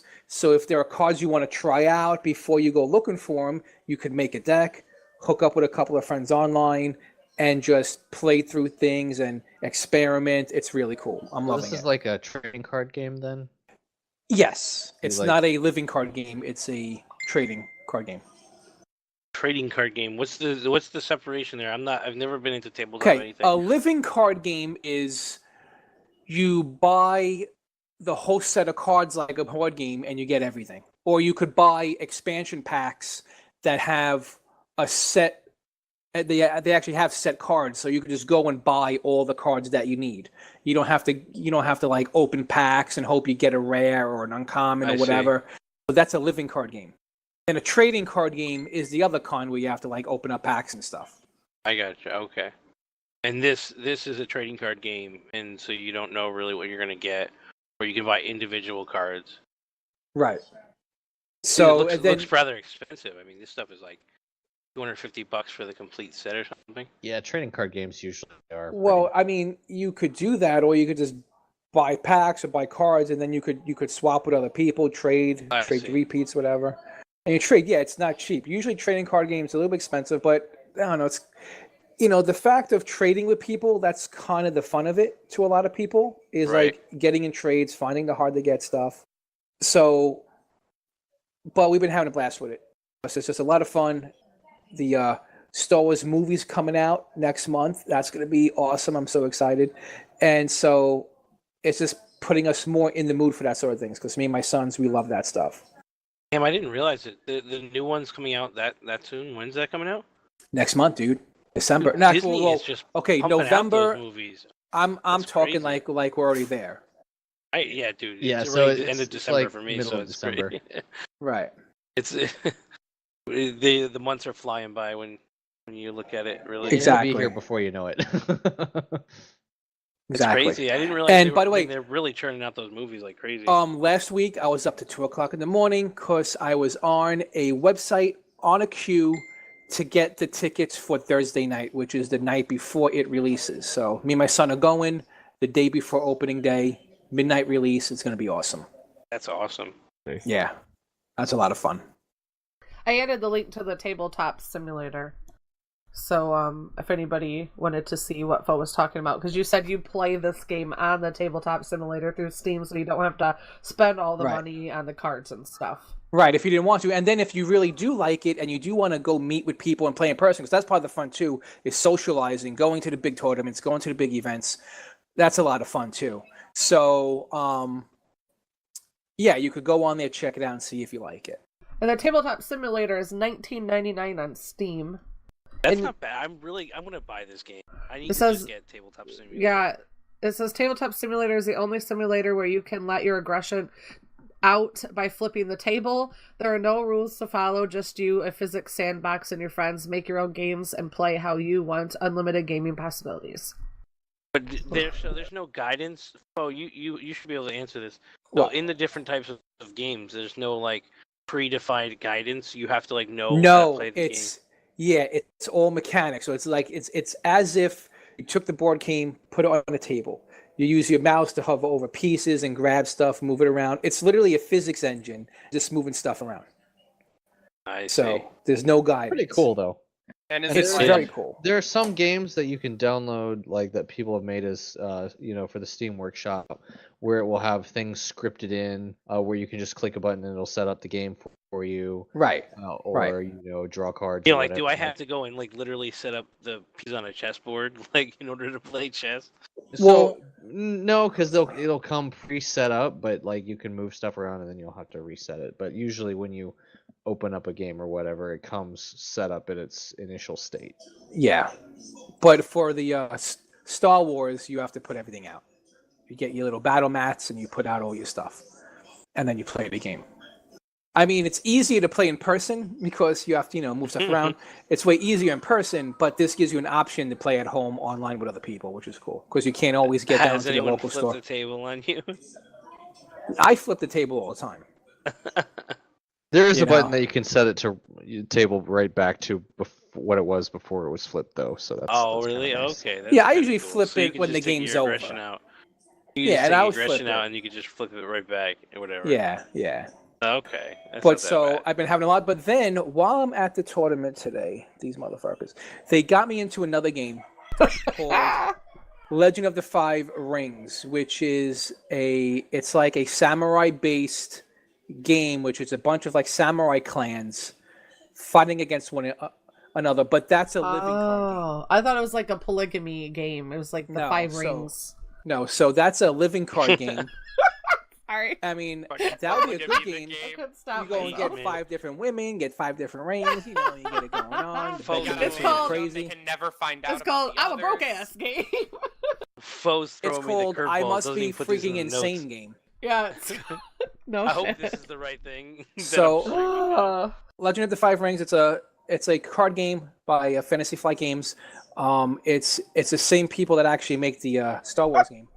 So, but this is a living card game. So you could just buy a set and you have everything. So basically, if you buy 3 of the sets, so for like $100, you could get every card in the game and enough of each card where you could play as many of that card as you're legally allowed to play in a deck.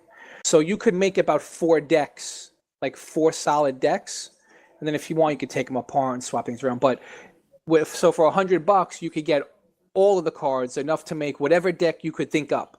So that's a nice way of getting into a game where it's not expensive because you don't got to open up random packs. You know what you're gonna get. And they showed me how to play that today. I had a lot of fun. That's more of a game though. You sit down and you play like 1 or 2 games a night because each game is like 40 to 50 minutes long. And the website Star says, Wars, 45 to 90. Oh, there you go. Star Wars, you could play in 10 to 15 minutes each game. So I brought down Mr. OG Bobby. What up, brother? I saw that you entered, so I yanked you down. Well, he's obviously not answering. Apparently, So, he's okay, drinking what a his snotty- lemonade. So. No, it's, Same people who make Star Wars. there he Destiny. is. Yes. I got an echo because I was watching on Mixer. The people Oh, who make okay. Star Wars Destiny, they make a lot of games. They make a ton of board games. So They're make a really good They board game make company. both of the ones you're just talking about. They make their Yes. Yes. So they make a They bunch make of both. other ones too. It looks like they make a Game of Thrones themed one too. They have a apparently? Game of Thrones game, yes. They have a whole, and they get crazy licenses because all their games are quality. Fantasy Flight Games makes really quality board games. Like all their board games, the tokens are nice, the pieces are nice. Like Awesome. it's quality. Because we have a board game nights in my house all the time. So, I get like meaty board games. Like we don't play Monopoly. We're either playing we're playing games like Escape from Atlantis or like Hex, or like Settlers of Catan or Battlestar Galactica, which are really fun games, which aren't the normal games you would get in like a pharmacy or Toys R Us or something, And they're usually more expensive. They're usually like $60 to $90, these games, but they're well worth it because they're totally fun to play. You get tons of play out of them. Alrighty. Now, I'm just trying to bring up my show notes. My phone locked up. Your on me when I have the show CRR notes. D&D campaign. Oh yes. So, and a lot of my time that I've been spending that I would normally be doing because I've been getting my video gaming in, but I've been spending a lot of time with the tabletop stuff, which got me in the mood for the D&D stuff. And I don't know if you guys been looking up on the forums. I've been writing up little paragraphs and lists, getting everybody ready for the campaign. So I'm basically doing CRR's first Dungeons and Dragons campaign. We're going to be using the Roll D20 app, which you could get on the PC, and you could get it on tablets or your phone. And we're going to play Dungeons and Dragons I'm looking forward all to this. together. We're going to jump on Are you talking about Roll20? Roll20. Yeah, And Roll20. so they have an actual client Yeah, now. 'Cause when I Roll20.net. used it before, it was just in the Yeah, browser. it was a website. Yeah, they have a client now. They have an app. Oh, that's nice. If you want to do like the Dungeon Master stuff, you have to use the actual PC website because the tablet stuff is very limited to what you use. But if you're a player, you could use the tablet very easily. So there's a whole map making process as well that you're gonna have to do as Dungeon Master. Yeah, dude. Oh, yeah, I mean, for sure. I'm not using a module that's like already written for me. I like to make my own stuff, so it's gonna have maps, dungeons. Awesome. So, like literally, like the geek that I am, I have graph paper, dude, and I'm actually mapping out dungeons and stuff. Did you want to read your thing that your whole the whole setup for it or no? Not really. Yeah, you Kind of long. Oh, It's come on. pretty No, long. I want to hear a Dungeon Master read it. I know. on, I thought come he on, was yeah, good. yeah. Hey, Me whoa, too. whoa, whoa, whoa, whoa! Let's not spoil I'll paste anything it for in the there. eventual freaking Well, it's stream in that we're gonna do. It's in Discord, dude. Oh, there it is. Somebody just pasted something in. I did. Yeah, I just paste pasted it in, man. It's like huge. All right, let me pull up my show notes since you just I'll add it again. pasted it in. Show notes. I'm gonna. Yeah, I think it'd be great for you to How about Alright. a space in there? The Grey Raven Inn is located on the north side of town, close enough to the well. Oh wait, that's okay. We're just talking about the inn. Okay, we're not Close talking about the enough to actual town. well. Okay, so the Grey Raven Inn is located on the north side of town, close enough to the well. So okay, the town is called what was it called? Callan's Well, and Callan's Well is a town. It has this really fancy well in the center of town, and it actually draws in a lot of like people from other towns to come and see the spectacle of this well. So the Grey Raven Inn, which is what I'm going to explain now, is located on the north side of town, close enough to the well to bring in new customers, but far enough to not be overrun with new faces. This draws in the locals because the locals don't want to deal with new people all the time. Their location is borderline the rich quarter and the middle class quarter. The inn is kept in great shape with fine woodwork and a large bar that takes up the whole south wall in the main room. Across the room, past the tables, is a huge stone fireplace which keeps the main level of the inn warm in the winter. There's a small stage and a medium dance floor in the front of it. There is always music playing thanks to the in-house band and oftentimes people dancing to the music. The inn has the old beer smell that is expected in the inn, but it's an undertone to the wonderful sense of baked bread. The inn is known for its honey oat ale and sweet cinnamon rolls, as well as a fine lamb stew. Olin, the barkeep and owner, is a rather large fellow with a loud, boisterous laugh. Basically think of picture Quicksilver as a bartender. So if you ever met our dude Quicksilver or heard his voice, that's basically him as a bartender. He doesn't hide his battle scars from his time spent as a soldier, and he has the build of a blacksmith, so a very large, muscular man. And I'm losing my place. Blacksmith and has and has a rather large axe hanging behind the bar, probably why his inn is kept rather clean. Rose, Melina, and Quincy are his 3 daughters and the bar maidens, and they are all 3 attractive and flirtatious. But Olin's eye keeps paws at check, no doubt. Reese, his wife, is responsible for the fine food and the secret family ale recipe. The inn is great for info and jobs to do, and the fact that it draws in a rather mixed crowd adds to that. So that was just a quick write-up, and I was, not ready to read it out to everybody. Well, sorry. I thought you did a great job, so I wanted you to read it out to everybody. Put some bar sounds behind him while you read it out. Doesn't sound great. But yeah, that's awesome. Yeah, so it was just hard because when I was reading it, there's a lot of run-on sentences. There's not enough. Oh, that's fine. I just wanted our listeners to get a taste of what you've been working on. Yeah, I think everybody's pretty pumped up for it. I've never done anything like it, so I kind of was a little intimidated. It's going to be a lot of fun, and the best part about D&D is when you have the players and the dungeon masters, and so I'll explain a little bit of the bar, and then the players will ask a whole bunch of questions about things that they might be seeing, and you get that whole the banter back and forth, which is really cool. I'm tempted to join for sure, but what kind of schedule are you guys planning? We're probably going to do evenings, like our normal game nights. So if we do the weekends, I could do earlier in the week on the weekends, like Saturday or Sunday. I could do more like 7, 8 o'clock. Okay, yeah, I've been a little bit out of sync with you guys, so I don't actually know when anybody's on anymore. But if we're going to do a weeknight, it has to be around 8:30, 9 o'clock. Yeah. Okay. I'd prefer weekends. I'm in bed by 10 o'clock during the week. Yeah, weekends, and when you get going, you just lose track of time. You really do. Might not be too bad, too, with winter coming up for most of us. We don't go out as much as we do. It might be fun to have something like that. What's going to be a lot of fun is making characters. That's always a fun part of the whole entire thing. And some people have some really cool ideas. I can't wait to hear everybody's ideas. It's going to be a lot of fun. Hey, are you limiting the number of players, or is it going to be anybody listening can join us? Or you can't really. It's really hard once you go past like 6 to 8 players. It's rough. Yeah. Are you going to stream it or record it when you guys do it? I'm thinking about putting it up on Twitch or like the OBS maybe. I don't know, something. Twitch or Mixer. That'd be neat. Hey, Scarlett. Yeah, I'm down with Scarlett's in chat. Everybody say hi to Miss Scarlett.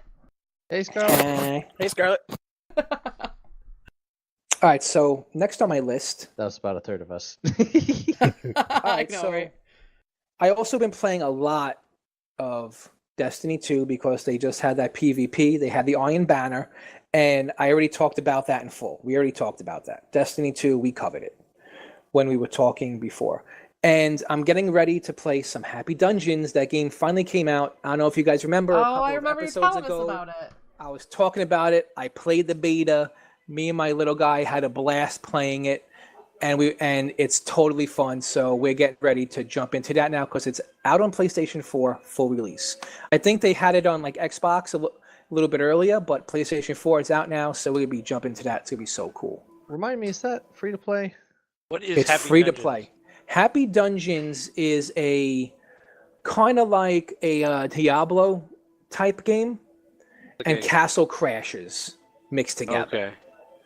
So you put those together, and you have this fun, quirky That does look game. And if you look at it and you look at the graphics are really cool. I love the game. And the upgrade system is fantastic. Like you could upgrade all your weapons or your armor. It's very cool. And yeah, it's free to play. And you could pay to get more stuff, obviously. It looked like it was PS4 exclusive. No, I thought it was for Xbox too. PS4 and Xbox. Yeah. Okay. But not for those PC Master Race people. Not for PC. And then I don't know why this year, out of all the years, I'm so looking forward to BlizzCon. Maybe there's like way more to do. Like BlizzCon got me pumped this year for some reason. I don't know why. And I'm the opposite. This is the first Maybe- year that I'm not paying attention to a damn thing. Where every it's other that year I've been obsessed. delicious pirate ship mount you get. See, That freaking yeah. airship. Yeah, that's yummy. It is. You get that delicious The airship Zeppelin. mount. The Zeppelin, yeah. Yes. That thing looks so good. You get a Horde one or an Alliance one, whatever character you're rocking at the time. And then you also get Hearthstone stuff. So I play Hearthstone. That's going to be cool. Although I haven't been playing a lot of Hearthstone since I've been playing Star Wars Destiny. Right. And you get you get a tons of stuff for all their games. And I play most of their games. So it's like, I'm excited to Worth see all it. the goodies. As a matter of fact, one of them, you get a whole pack of all golden cards. So that's going to Wow. be cool. Yeah. That is pretty awesome. But I was a little underwhelmed by the loot bag that they're selling for like $50. Yeah. Or whatever it is for like 60 cents. I'm like, it's a backpack with some bullshit trinkets. Like, I wasn't feeling. I always thought it was gonna be way more because I'm used to going to cons. Now I'm a con person. Me and my sons go to cons all the time, so I'm a con person. And cons, like the con goodie bag, like all the freebies. I'm used to having like a duffel bag stuffed with freaking just stuff. Like Right. keychains and minis and bobbleheads and stickers and t-shirts and freaking lanyards and all this shit. And like the BlizzCon, which by the way, their ticket is like triple the amount I spend on any other con ticket for anything else. You know what I'm saying? Like, Yeah. Even over Yeah. Comic-Con? yeah, well, it's in the Well, same you remember league you as get a Comic-Con. concert with BlizzCon. You get a concert. Yeah, but you get all and that, with most cons too. You don't get like a concert though, do you? Like they bring in Comic-Con- like a headliner and everybody parties at the end of the con, like at BlizzCon. They usually they have party stuff. I think at this year's Comic-Con they had something. They had a big stage. I didn't go to Comic-Con this year. But they do big stuff. They do. But I'm just saying, like, like the loot bag is like one of the most fun things about going to a con, like checking to see all the free loot. Because usually it's like advertising, I guess. So Blizzard doesn't really have to advertise their stuff. So they're just giving away Blizzard stuff, and it's like you already know about it. Like when you go to Comic-Con, it's vendors from everywhere. So everybody wants to get their their stuff in your loot bag. This way you go, oh, this company makes this. Very cool. Maybe I'll go I buy did another think one. it was cool though that they now opened up the BlizzCon merchandise that you can buy online. If you can't go to the BlizzCon, anybody now can just go in and buy some stuff. That you will be able to. You That is buy neat. The goodie bag that you'd get. It is really cool, but backpack. And everything else, like the jackets, the plushies, you can buy those, yeah. shot glasses, beanies. Here's There's a the couple of storm things I was looking at. cap. Pretty cool. I was looking at the Overwatch hoodies. Yeah, they have a lot of good stuff like that. Jinx too is really good. I don't know if you guys ever checked out Jinx. Jinx is really good about having stuff like that. I for think any Jinx makes their stuff. Yeah, as a matter of Jinx fact. is really, but they do a lot of gaming and comic kind of clothing. So I didn't know if anybody knew that. I mean, and they but do let's have call a some spade that. a spade. What's that? Like, let's go spade. It's not like it's great that they're selling all the con stuff, but it's not like they're doing anyone a huge favor. It's just Well, they're I gonna mean, sell it to more because people now. Well, no, I mean because that's something that as fans we've always wanted to have. Not everybody can make it over to the Anaheim Convention Center, every year, and it's kind of neat that if you can't make it over there, but you would like to be able to get your hands on some of these plushies and collectibles and stuff that you wouldn't be able to. It's neat that they opened it up for you. Have that. Like a lot of cons now have that. I think that's like the new thing because Yeah, I think that's cool. Yeah, they also got smart. They're like, well, we can make money off of these 3,000 people that are here. Right. Or we It can just make always money made off of sense that all they should do 150 it this million way. that play our game. Yeah, Right. we should definitely do it that way. They should, Right. it's awesome. Lots of cool that's stuff. what I was doing. So I was just basically board gaming, writing up the role playing stuff, and looking forward to BlizzCon. Alrighty, Willektron. Now that you put your links in and all of us helped you, Yeah. you're gonna get us started with the Red Dragon Inn, or not? Willektron. Oh, sorry. Hey, push the talk. Alright. I was like, Alright. what do you mean? I put in all those links myself. Oh, I think I was doing. I think Promo was trying too. Maybe we were all doing it over each other. Oh, maybe. I wasn't doing it, but I was trying to get them so that I could show them on screen here. Okay, someone did put in an extra link for me, but Ding ding dong. okay. So speaking of living card games that Fo brought up, I was hanging out with a group of my friends about a month and a half ago over like Labor Day weekend, and one of them had picked up this game called Red Dragon Inn. And so the idea with that is you basically have different decks that represent different characters, and the premise is that you guys are all in a tavern essentially, and you start out with like 20 fortitude and 0 drunkenness, and you basically have to try to go the longest without letting your fortitude meet your drunkenness, because then you either get drunk or you die, basically. You die from alcohol poisoning. Or the other thing is, if you run out of money, you get kicked out of the tavern. So the idea is you've got different characters that have different abilities, and you go through different rounds trying to make each other drink different drinks that have different values of alcohol, and some of them make you more sober, some of them make you drunker, some of them, if you're like a human and you drink something that's made for an orc, it'll poison you and you'll take fortitude damage instead. Wait, is there any opportunity to turn this into an actual drinking game? I mean, yeah, you could. You would actually kill yourself by alcohol poisoning, but you might have to. You'd have to modify the rules. So it's like you take us. So what I and my friends did, we had some alcohol around, but what we did instead, because we wanted to be able to stay up, was we would have we would essentially have our drink choice, and most of them were like different flavors of Mountain Dew, with lots of caffeine to keep us awake. So whenever we would have to take a drink, we would take a sip of one of our drinks. So it was pretty fun. But yeah, so it starts out with like the base game starts out with like 6 different character decks that you can use, and then there's like, I think there's 10 expansions or something like that now. It's pretty crazy. Another aspect of the game is gambling. So you start out with like 10 coins or something like that, and someone can play a card to start a round of gambling, and you basically have to all ante up, and you essentially have to. It's kind of like poker, except quite a bit simpler. You basically have to bluff whether there are cards that say whether you get to continue the round of gambling and take control of the round, essentially. Starting the round starting with you, and so you can either start the round of gambling or play the same card to take control of the round, or you can just pass. So one person starts gambling, the next person, if they have one of the cards in hand that lets them continue to gamble, they can either hold on to it and bluff, and well, essentially bluff and say, I'm just going to pass.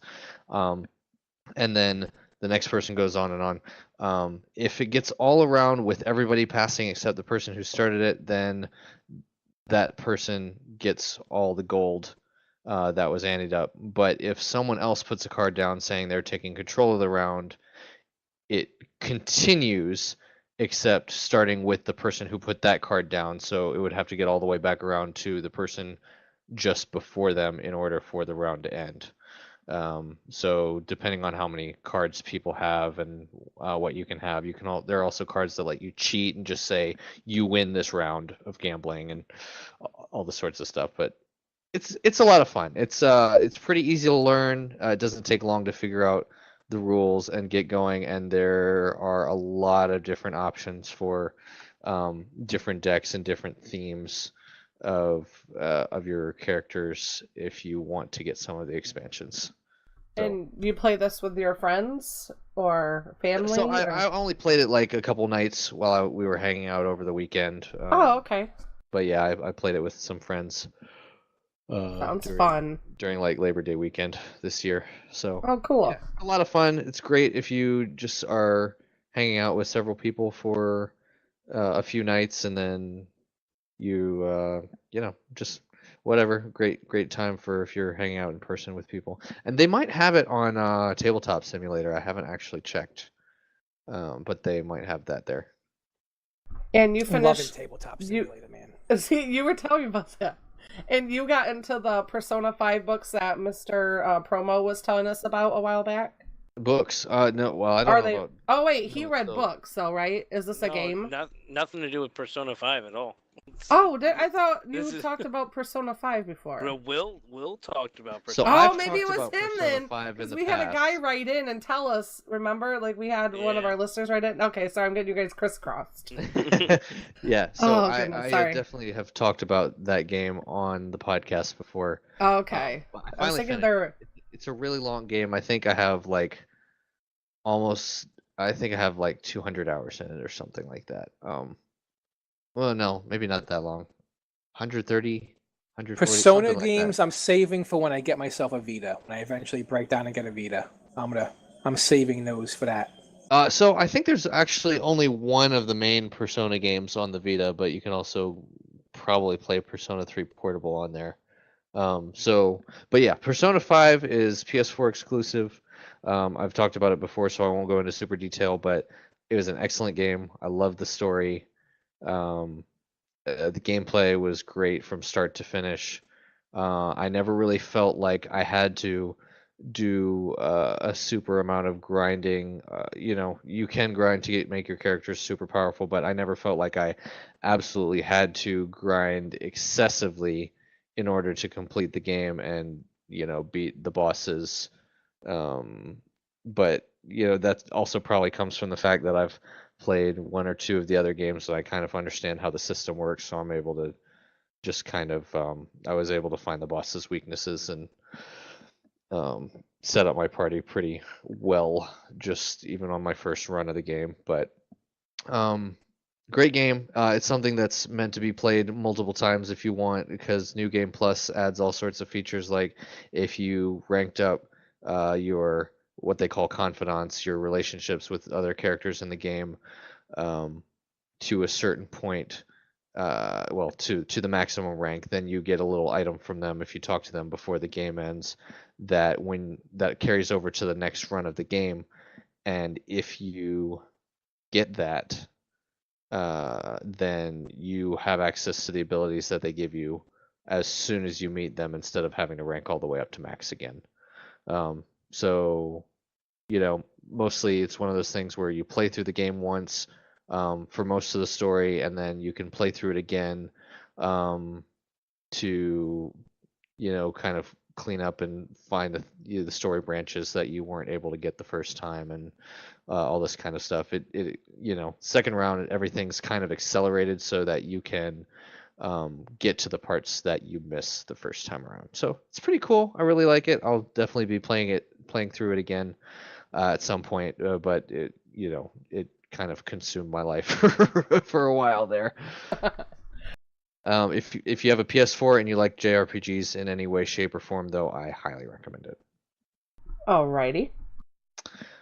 Grim Dawn is something I've played some of over the past few weeks. It is an action RPG in the style of Diablo, Torchlight, those kinds of games as the top-down action RPG. It's a little bit of a different setting. Instead of being in one of your standard fantasy type settings, it's more of like a Victorian era-esque with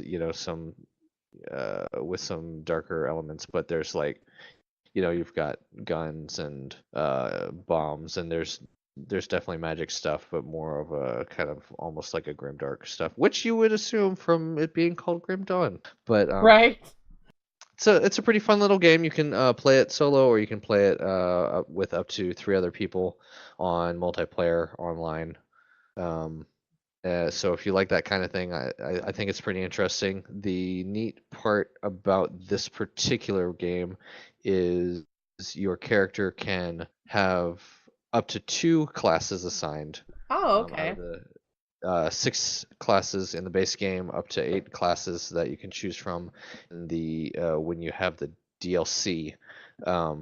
Your character can have up to 2 classes, and it has a rather large what? Did he just Dang it, I let go of my button. Stupid push. What a very odd spot to stop talking. No, very sorry. So No, weird. it's very large. It has a really large, I want to saying say that, passive tree, but it's not really a passive tree. It's, it's a passive tree, but it's like a gigantic constellation of things that you can, abilities that you can lock that give you passive and sometimes active abilities to customize your character. Is this all coming through okay? Oh, It is. Yeah. It is. I just keep laughing because I keep hearing you say it over and over again. It was just funny. Once Esme gets rolling, there's no. Oh, sorry. It was just very comical. It's gonna be a great sound bit there. Thanks, Willektron. Because you totally went silent, dude. It was great sound clips. God, it was funny. Sorry. You'll never let me live down the gallery. I'm sure. No. I'm kind of dumb. Oh gosh. I remember that. Oh my god, it's so. I don't even remember the context for that. It's a Gallimimus. I remember that. That was funny. Okay. Yeah. So it's fun if you like those types of games. Although, as one of my friends has said, if you've played a whole bunch of these action RPGs, it might not appeal to you because it is kind of more of the same, but it does give you, some interesting differences from the other ones. So it's up to you. It looks hectic, from the gameplay.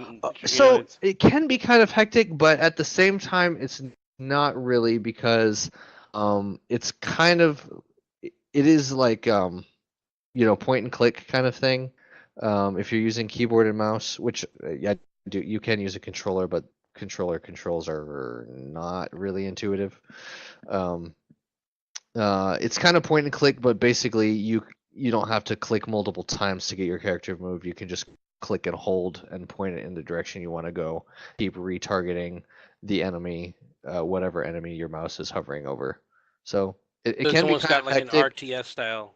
Yeah, that's what I was thinking. Yeah. It's you could almost say it's all like MOBAs were kind of like a spin-off of RTS / this type of game, if that makes sense, but definitely a little bit smoother as far as actual movement goes. And of course you've got like, it is an RPG, you have all sorts of abilities that you can have, and so you can have your hotbar filled up with your number keys filled up with skills that you can use for your characters, and so there's like 200 something different combinations and ways you can mix the classes, and and almost infinite ways you can mix it up with the tree and all of that kind of thing. If you really want your mind kind of blown on how many options you have, just take a look at the what's called on there, the Devotion full screen JPEG link that I posted there, because it's just a huge tree of things that you can unlock for however you want to build your character. Crazy. How do you have time to do all this stuff? That's what I want to know. I spend very little time on each of these things, unfortunately. But mainly holy mother of biscuits. I don't Persona know. 5 is one of the large reasons that I haven't been talking to you guys a lot. I know, it's like you disappeared, and then when I posted like, "Hey, who wants to do a show?" You're like, "Oh, I'll be." I was like, "Whoa, where dust old Willektron off? Where's this dude been?" So it's good that you could join us. Hold on a sec. Dun dun dun dun dun dun dun dun.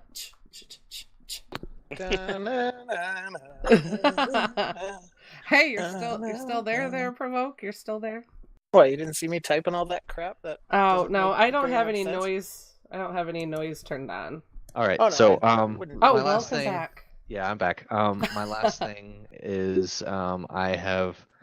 So what happened here is I've had the Tomb Raider reboot in my Steam library for a while.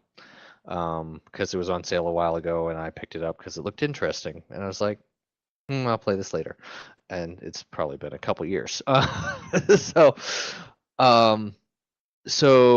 Humble Monthly, I've been on that a while ago, and you guys have probably heard of it. I know we've talked about Humble Bundle, and so they have the monthly thing where you get a bunch of games for like $12 a month. This was one of them, right? So Rise of the Tomb Raider was in Humble Monthly, I want to say last month. Yep. And so once I got that, I was like, okay, I'm going to play the original. And so I started playing the original, and it's pretty cool. It's, basically an action adventure type game. I haven't gotten very far into it, but you do some exploring of tombs and getting some cool stuff, and the story is really neat so far. Basically, you get shipwrecked with your archaeology crew not your archaeology crew, but the team that you're with, to looking for a certain thing, a certain treasure, and you get shipwrecked and stuck on this island. He has a pretty brutal intro. I remember actually playing this. I didn't get very far into it.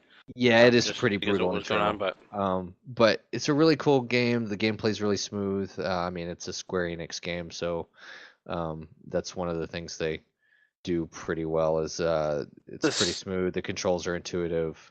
The style of game is what I would call almost like a Disney ride. You know what I mean? Like you don't branch too far away from the obvious path that they want you to take. And there are scripted events that occur when you reach certain points of the map and stuff like that.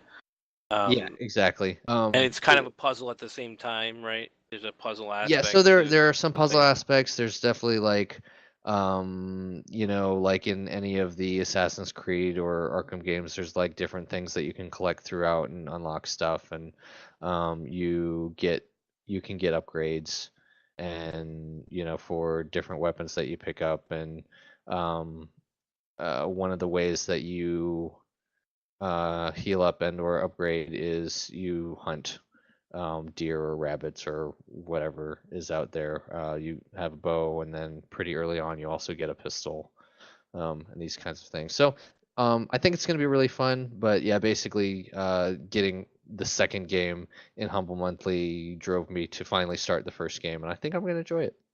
So right on. I've never played I'm that actually game. I'm unfortunately probably going to sign off for the night. Oh, righty. Yep, but I had fun. Willektron signing out. Well, thank you for joining us. Yeah, glad to talk with you guys and hang out again. Absolutely. Hopefully it'll be sooner again rather than later. All right. Well, take care. Yep, you guys too. And Mr. Provoke, you are next. Well, not quite super prepared for it, but my good old memories is real-time strategy games. My first one was ever Command & Conquer and the first StarCraft. Playing those back when I got my first PC, and then my first laptop that weighed as much as 20 pounds. It seems. Right. But I got I've been playing StarCraft 2. It's a Blizzard game. I've been playing it for a little while. ever since one of the first games other than Ark when I bought this PC. And just recently remembered that I ordered the remastered StarCraft, the original one that I used to play almost 20 years ago. Right. Like I think that game, StarCraft, the first one came out in, I think, 1998. Right. So it's been around for a while, and I've always loved it. Command and Conquer. There's Red Alert 2, Red Alert 3. I have, for Xbox 360. And then with this new StarCraft 2, which I guess isn't really that new. It's been around for a couple of years. I think they dropped it in 2015. The story, single player is pretty fun to play. There's tons of options to be able to play in the multiplayer zone. You get co-op, 1v1, 2v2. They can get pretty crazy. Mutation is another one that they come up with their newest update kind of thing. I think it was they're almost like an add-on to the add-on. I haven't played it before. It's a lot of fun. I have a lot of fun playing with it. I don't know many people that do play it. When I join the game, you can get in with the multiplayer and boot up with somebody that you know are random. But it's nice to play when you have some friends. I got, I think, one other person that I know PC that plays StarCraft. And there's so many options to play when, if you either want to play multiplayer or single player. There's lots of options. There's 3 different campaigns that basically coincide with each other. So you can play with those. And then multiplayer, you can get into that and play co-op. And like I said, 1v1, 2v2, just hours and hours of gameplay. And there's a ton of real-time strategy games out there that I haven't tried that I wanted to. There's one that I did play. It was in the Lord of the Rings line, Battle for Middle-earth, I think it was. Quite a while ago. Can't remember what. I think it was a console game that I played, but it was definitely a fun one to play. And it reminded me of it earlier when you guys were talking about the new one that Cyber brought up. It reminded me of it, and I was just thinking about it. Oh, the Shadow of War one, was it the one? Yeah. Yeah. And then there's that. It's kind of basically not quite along the same lines as Civilization, I don't think, but Age of Empires, that line of games. Yeah, I used to play the hell out of that. Yeah, right. So, and it's basically kind of the same basic, but you kind of single match. You don't build a. They do tournaments for StarCraft, though, don't they? Isn't that an esport too? Yeah, I think it is. And like I said, it can get pretty hectic when you're going into the multiplayer games. Especially when you're going into the 1v1 or 2v2. You get there is esports. Sorry, I just looked it up there on the website. There is esports. It does seem like, in some of the matches that I've played, even 1v1, it seems like some of the people that I've played against, you would think that they're cheating, but I'm sure they're not. They're just way better than me. Yeah. They set their macros or they set all their keys and all that kind of stuff so that they're just, smashing everything out that they need to real fast. And I'm scrolling with my mouse and clicking. Yeah, exactly. Yeah, that's it. Right? So, it can get pretty crazy. It seems like by the time I'm, building my first Marine, out of my barracks I'm already getting attacked. I'm like, what's going on right now? I don't even know what's going on.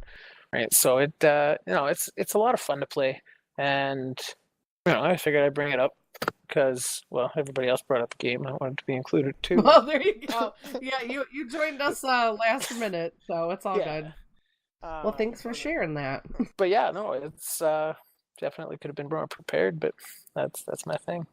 That's all good. Well, I think it's time to head into our side quest. Here we go.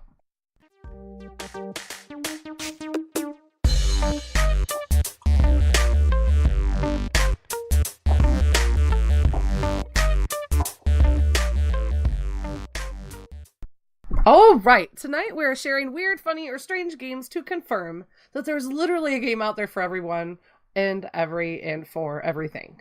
So, Mr. Foe. Oh, Sorry about that. That was disgusting. that was hilarious. Oh my Dude, Foe did that to us one night. Oh my god. Let's provoke everybody. Put it up. I could see it like in the corner of my eye. That was hilarious. He's like, bleh. I'm so sorry, guys. Dude, that's nothing. It's nothing. So it's all good. You're fine. It fits right into Foe's game. Oh my god. See, dude, you have no room to talk. You thought your mic was closed one night, remember? You sat down, you were munching on a sandwich, and you're like, bruh, and we're all like, dude, what are you doing? You're like, oh, my mic was open. That wasn't me. That was Joey Cologne. It was you. Joey Cologne. Joey Cologne. It was Joey Cologne. And here. It was Joey Salami. That's what it was. God. Sofo, what's your game you're gonna share with us? It's called. Oh yeah, it's called. Yeah. It's called Tea Party Simulator 2015. So silly. So you might be like, what are you gonna do in a tea party simulator? Well, you're gonna drink some tea. That's what you're gonna do. This is like, oh, good lord! These are like the VR games that like we need to make games for VR. No, how do we let me make tell you something.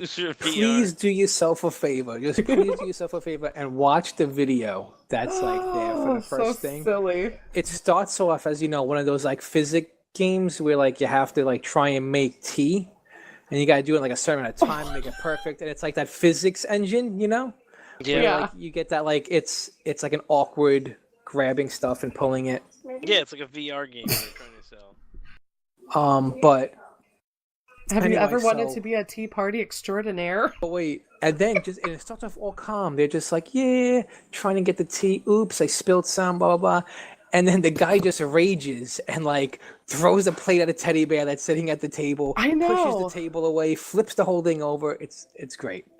It's kind of creepy that it's a grown man sitting on the beach with a teddy bear, a Jello mold, some cake, and like I would be like, that guy has bodies in his basement. Don't go over there. It's a big old creeper. Oh, the white man's parked behind that palm. When I was looking for something silly and I came across that, I'm like, what is this? Oh my goodness, that is so bizarre. Well, I found a weird one. And I thought, what the hell did I just find? Like, it makes you wonder. I always think, because I always think... God, this one was crazy. I know, right? I always believe this. I was thinking Origin. Like, what the... Like, who? Like, who does something? Like, what's the gas in the car of their behavior? Who sits down and goes, this will be an amazing game, and I think everybody needs to play it right now. And that makes me go, like, with this game, it's like, what the hell? And it is called... How do you do it? What the fuck? What the fuck? And the fact that in the video they go in and they show the devs and they talk about what made them make this game. And it's called How Do You Do It? Puts players in the role of an 11-year-old girl, which is just weird and all, whose mother just stepped out for an errand. Because I'm not gonna leave my 11-year-old at home by herself because I can just gonna randomly go to an errand. Like, hello. The girl immediately grabs her dolls and furtively attempts to figure out how sex works using these plastic surrogates. What? What the fuck? Like, who? What? Like, that's the first... Oh, so crazy. I'm like, so one, like, the people sat down and were like, we really have a lot of talent. We're going to make a video game. Let's pretend to be an 11-year-old girl whose mom leaves to go run an errand and then make her dolls try to hump each other. Like, oh my god. That's so creepy weird. As hell. It's so freaking weird. And the fact that it looks like there's one game dev did Stardew Valley. That is a badass game with an amazing soundtrack, very multi-layered. One guy did it. This looks like it took like 8 people to make this jackass game. I don't understand it. It anyways, looks like a joke. You know what I mean? Like, but they're dead serious. They're like serious. Like if you listen to if you listen to them, like it's just so stupid. I'm just like, why. And one of the girls was like, I wanted to make this game because it's something I wondered when I was. I'm like, what? She why? said she went under her bed and yes, she used went to under. mash her dolls together. So if I look at my friends list and see any of you jackwagons playing this game, well, I'm gifting this. We're not for friends. Christmas. We're no clicked the longer list, friends. and mine went to Octodad. I'm gonna I know Oh, that's. Octodad's a good Clicked game. the wrong I one. put Octodad, yeah. So I'm gonna gift this to you, Esme. I'm No. gifting this for you. and I'm So not. you have it in your Steam. I'm gonna deck. ignore you more than I do now. Then. I That's- know. So yeah, this is free to play. So go, don't play it. Don't play it. And then the next game is Octodad. Octodad, Deadliest Catch is a game about destruction, deception, and fatherhood. The player controls Octodad, a dapper octopus masquerading as a human. As he goes about his life, Octodad's existence is a constant struggle as he must master mundane tasks with his unwieldy, boneless tentacles. So, It's fun. such a funny, weird-looking game. It's a funny looking game. It looks And it's funny to play. Have you played it? You It's played funny. it? I've Yes, never played yes. it. This looks Like- like a game my son would like to play. It's another one of those physics games. It's just you Yeah. got this bony, tentacles, and you gotta try and like toss it around, have them suction onto things, and This is not free to play though, so it's $14.99. yeah, it's a pretty old game too. It's been out for a long, long time.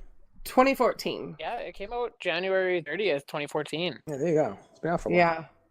The So funny that's- thing is the wife, like, they didn't even like put a mask on him. Like, how is he pretending to be the dad? Like, he's impersonating her husband, and it doesn't dawn on her that he has an octopus head. Like, That's and what makes then- it ridiculous. He's got a drinking problem. and like she has no idea it's not really her husband. And I was watching the video and it was funny. She's like, "Is everything okay? You just don't act the same." I'm like, "He's a fucking octopus. Like, what do you like, I'm sure he's not always in that dapper suit. Like, he has to shower. Like, you're gonna have to know that he's not a dude anymore." Like, it's just a funny, it's a goofy game. But I thought it made me laugh a lot more than the other Creep Fest. That was the game that I just got talking about. Yeah. So, I had to turn that trailer off. it was so disturbing. Yeah. So yeah. Not down for that So one. this does look like it'd be a fun game, and it does look like multiple ages could play it. Like, it doesn't seem like it's like that Creep Fest before. So OG Bobby, I thought about it, but I didn't want to steal your dad dating thunder. So do you wanna talk about that, OG? We will look it up. Look into it. I just. Oh my saw it, God. yeah. We might as well dig it up. It was the dad dating simulator. I think it's called Dream Dad or something. Dream like Dad, that's right. I was on that. I was in that game. Oh, are you like one of the inspirations? Dream Daddy? Yes. Dream Daddy, a dad dating simulator on Yes. Yep. It is I'm Dream gonna watch the Daddy, YouTube trailer. where you play as a dad and your goal is to meet and romance other hot dads. Are you ready? Hi, ready. I'm Dad. So, So you're not even like a mom looking for a dad. You're nope, you're a You're dad dad looking looking for for a another dad. dad. It came out July of this year by Game Grumps. Very positive Special move reviews. is like power docking. It's like your special move. Power docking. Oh, that sounds so horrible. That's where the beef jerky cologne comes in handy. Right here. That's where that stuff comes in handy. Joey Cologne looks like It features 7 dateable dads, a dad character creator. You can create your own dadsona, multiple endings per dad, voiced by the Game Grumps and friends, written by Vernon Shaw and Leighton Gray, and original dad-themed mini and micro games throughout each date path. So many dad puns, like to the point where it made us all uncomfortable. So, yeah, it's a single player. Captions are available. And partial controller support. No VR, it doesn't look like. That would be... Oh, it's not in shucks. VR. It's not in VR. That would be a shucks. physics. That would be a great. That would be a great great VR physics game. What are you You talking should- about? Definitely Yeah. post that link that you got. I just missed it. the link for the video for that one, so that For people the can, dad one? yeah, so people can see it. See how All right, I just posted amazing it of a game that's underneath. gonna be. So OG Bobby found it. He said, "How did you find it, bought OG?" didn't he? I think he owns this game. I think he Oh. plays it like every I think day. they based a character after OG Bobby. Thank you, Fo. Whenever I jump on, I see his name He's playing usually playing this game. Yeah. Well, he probably has some stickers we can trade him for. I then. think he has Arc is like 1,500 hours, and that is like 2,500 hours. Yeah, I'm pretty sure. That's My, what I saw. my at longest least. running game right now is Dodo Decks. Everybody on my friends list is asking why I'm always playing Dodo Decks. Does it show that? For some reason on the Xbox, like because I'm signed in on it in Windows 10, it'll actually show that I'm playing Dodo Decks when I'm not Oh on my the Xbox. god! They made a Dodo Decks Windows 10 app now. Yeah, it's Didn't been out know for that. quite a while. Yeah. I never Really? used that one. I've never used that. I'm always in my Just browser. on my phone. Yeah. Well, yeah. So you stumbled upon this because you just opened up your Steam and you went to Yeah, look for. I think it was when I was going to get Terraria, and yeah, that just popped up. I remember. You're looking for posted Terraria. it. You'd like this game. Yeah. If you like. Well, you know, cr- based on the other collecting weird games he bought, balls you know, of that- dirt. Isn't that it though? Isn't it like a Google search? It's like a. You looked at this. You would like this too. Exactly. If you like 8-bit games where you dig in trenches and build houses, you might like Dad Dating Simulator. So interesting. So yeah, there we go. That's some interesting games. We're gonna see what Mr. Cyberjudge has for us. All right, so I recently installed it on my phone, and I figured I'd bring it up here, and it's called Knights of Pen and Paper 2. So it's kind of like taking the D&D world and making it into DZ, I guess, 18-bit graphics game. So it's available also on Steam for $8, but it's free on mobile. I've only been playing it on mobile. I guess it's 16-bit graphic. I don't know, it's 8-bit, 16-bit, something like that. D&D game played as if you are playing the pen and paper game. The game basically evolves around a table that has a dungeon master and your team of players that you create. Behind the table will be a scene depicting where you are and showing any enemies you're battling. I'm not sure what the Steam version is like, but in the free-to-play mobile version, it's a bit challenging without using real money to buy stuff. It's kind of grindy. You have to kill, like go out to the battle areas, and it's kind of neat when you go out to the battle areas. You can choose, unless you get so when you choose, so you go from your main town, you pick, okay, I want to go to this spot, and while you're traveling, it rolls a dice. And if the dice is too low, then you get ambushed, and you can't pick what's attacking you during the ambush. But once you get to your destination, then it doesn't give you guys to fight unless you're in the story, but rather will allow you to pick, okay, I want 3 of these guys to battle too. So you're kind of playing the dungeon master as well. And you get bonus experience and bonus gold if you have more variety and if the challenges are harder. So they give you a challenge rating as well as a variety rating for bonus. Each one will give you separate bonus points and experience and gold. But you want to, like, I'm stuck right now. I'm trying to get to the next area, and I have to either pay like 15,000 gold or defeat this troll, a bridge troll. And with my team, I'm not able to do it. I have to keep grinding out levels or get enough gold to pay the toll without battling the bridge toll. So it is kind of grindy and a little bit repetitive, but it's kind of neat. It's a good time waster. I don't play a lot of mobile games, but this one seems to be attracting me when I need to pick up my phone and play something. Awesome. It does look pretty neat. And it's made by Paradox Interactive, which I believe they're a pretty big game maker. So. Oh yeah, it looks like they make City Skylines and. Oh, okay. I've seen that on Steam. Yeah. Oh, right, promo. You have an interesting game for us. Yeah, this popped up in my feed, but it's House Flipper. It's God. an indie game that hasn't come out yet. But if you ever watched any of those HD television shows where people buy a shitty house and flip it and make it into a new house and restore it, this is basically the game for you. Wow. I sent this to my brother, and he's like, "Dude, I can't wait for this game to come out." I know. Anyway, I thought it was kind of cool when they get down to the some of the nitty gritty. But this is kind of obviously it'll work for without the VR set. But looks like this is kind of that same genre of game that's kind of coming out these days, where it's more of a physics based game, and it's designed to incorporate the VR stuff, and it looks kind of cool. The end result. The game isn't coming out till it just says 2018, so we'll see when it comes out. But it'll be on Steam, and that's pretty much it. That's House Flipper, the game. It looks really neat. I don't think I've seen one like that before. Have you guys seen anything like that? No. No. That's My new wife for me. likes the Property Brothers show, but Is that the twins? game. The two Yeah. twin dudes? yeah. She I just find it likes the twin interesting, though, dudes. I find it interesting I'm on just the Steam page. They're better looking than me. She probably likes them. I think that's why a lot of people like that show.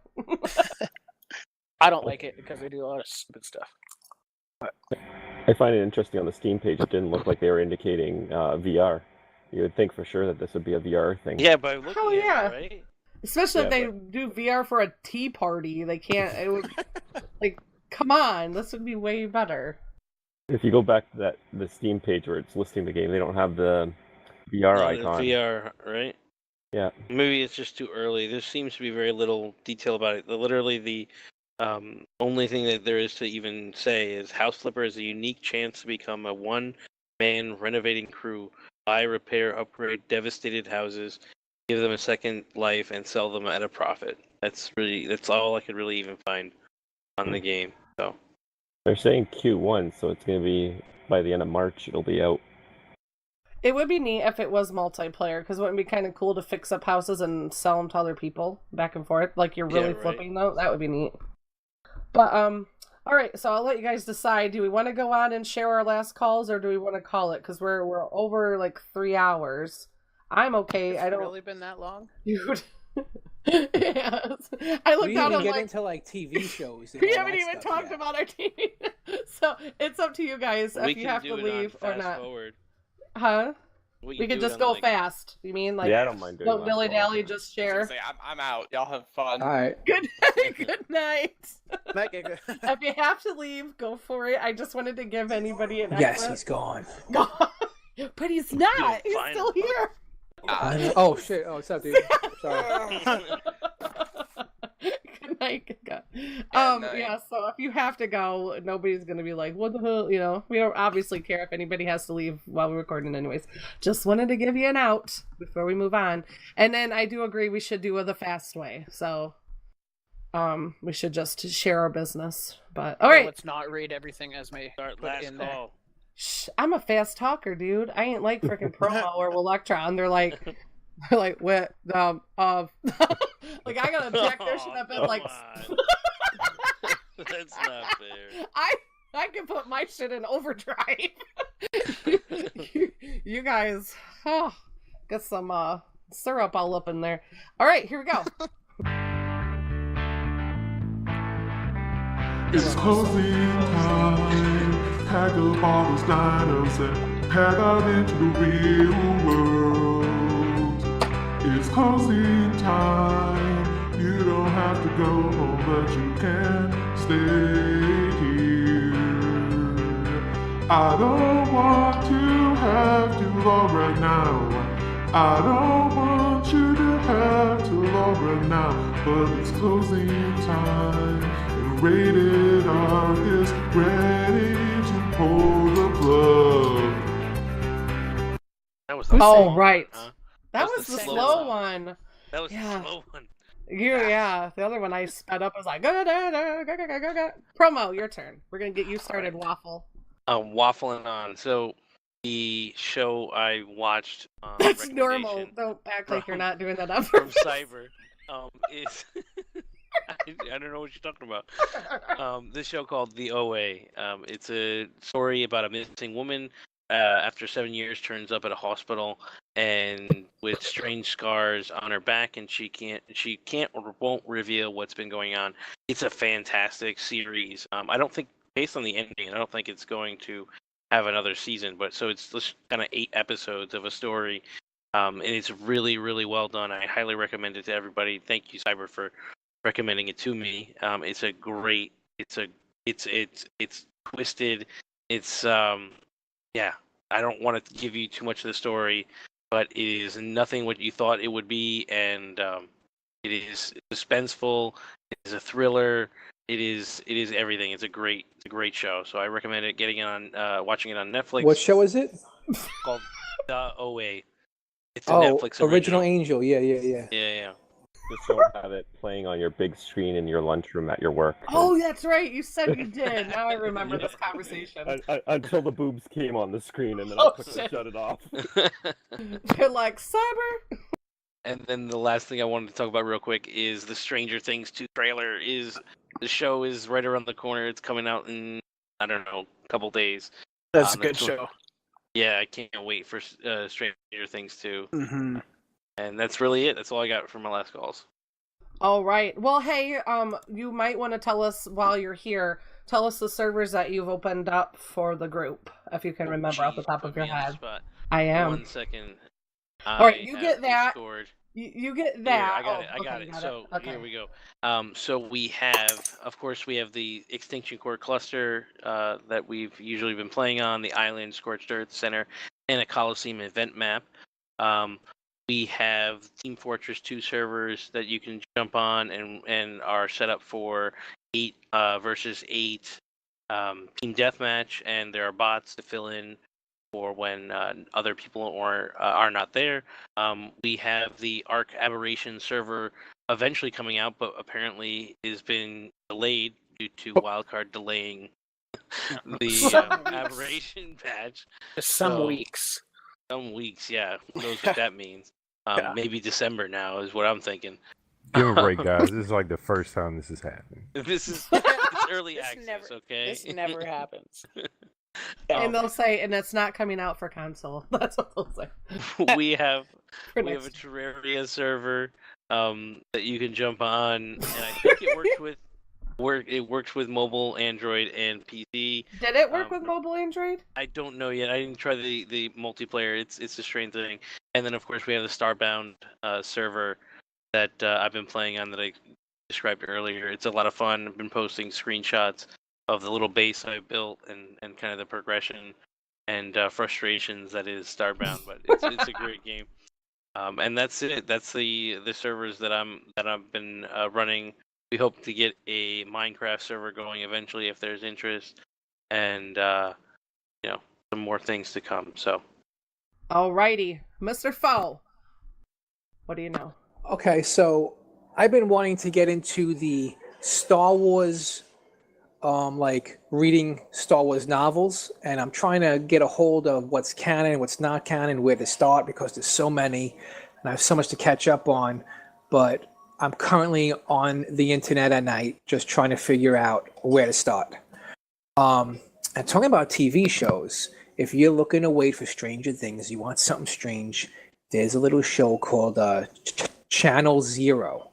Now, Channel Zero takes like the old haunted tales around a campfire or whatever, and they turn them into series. So they get some of the really good ones, and they make a whole season based on that tale, on that like old school horror tale. It's really good.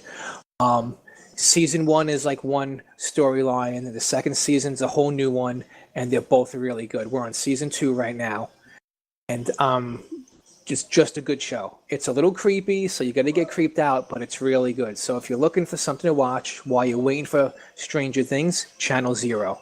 And it's Halloween time, it's the perfect show to watch. It's super good.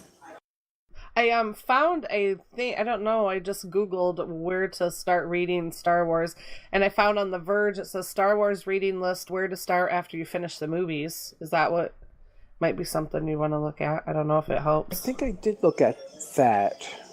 Yeah, and then I found another helpful one that actually puts them on like the order of time, including the movies mixed in. So like you read a couple of novels, then like it tells you like where each novel takes place within the movie timeline as well. That's handy.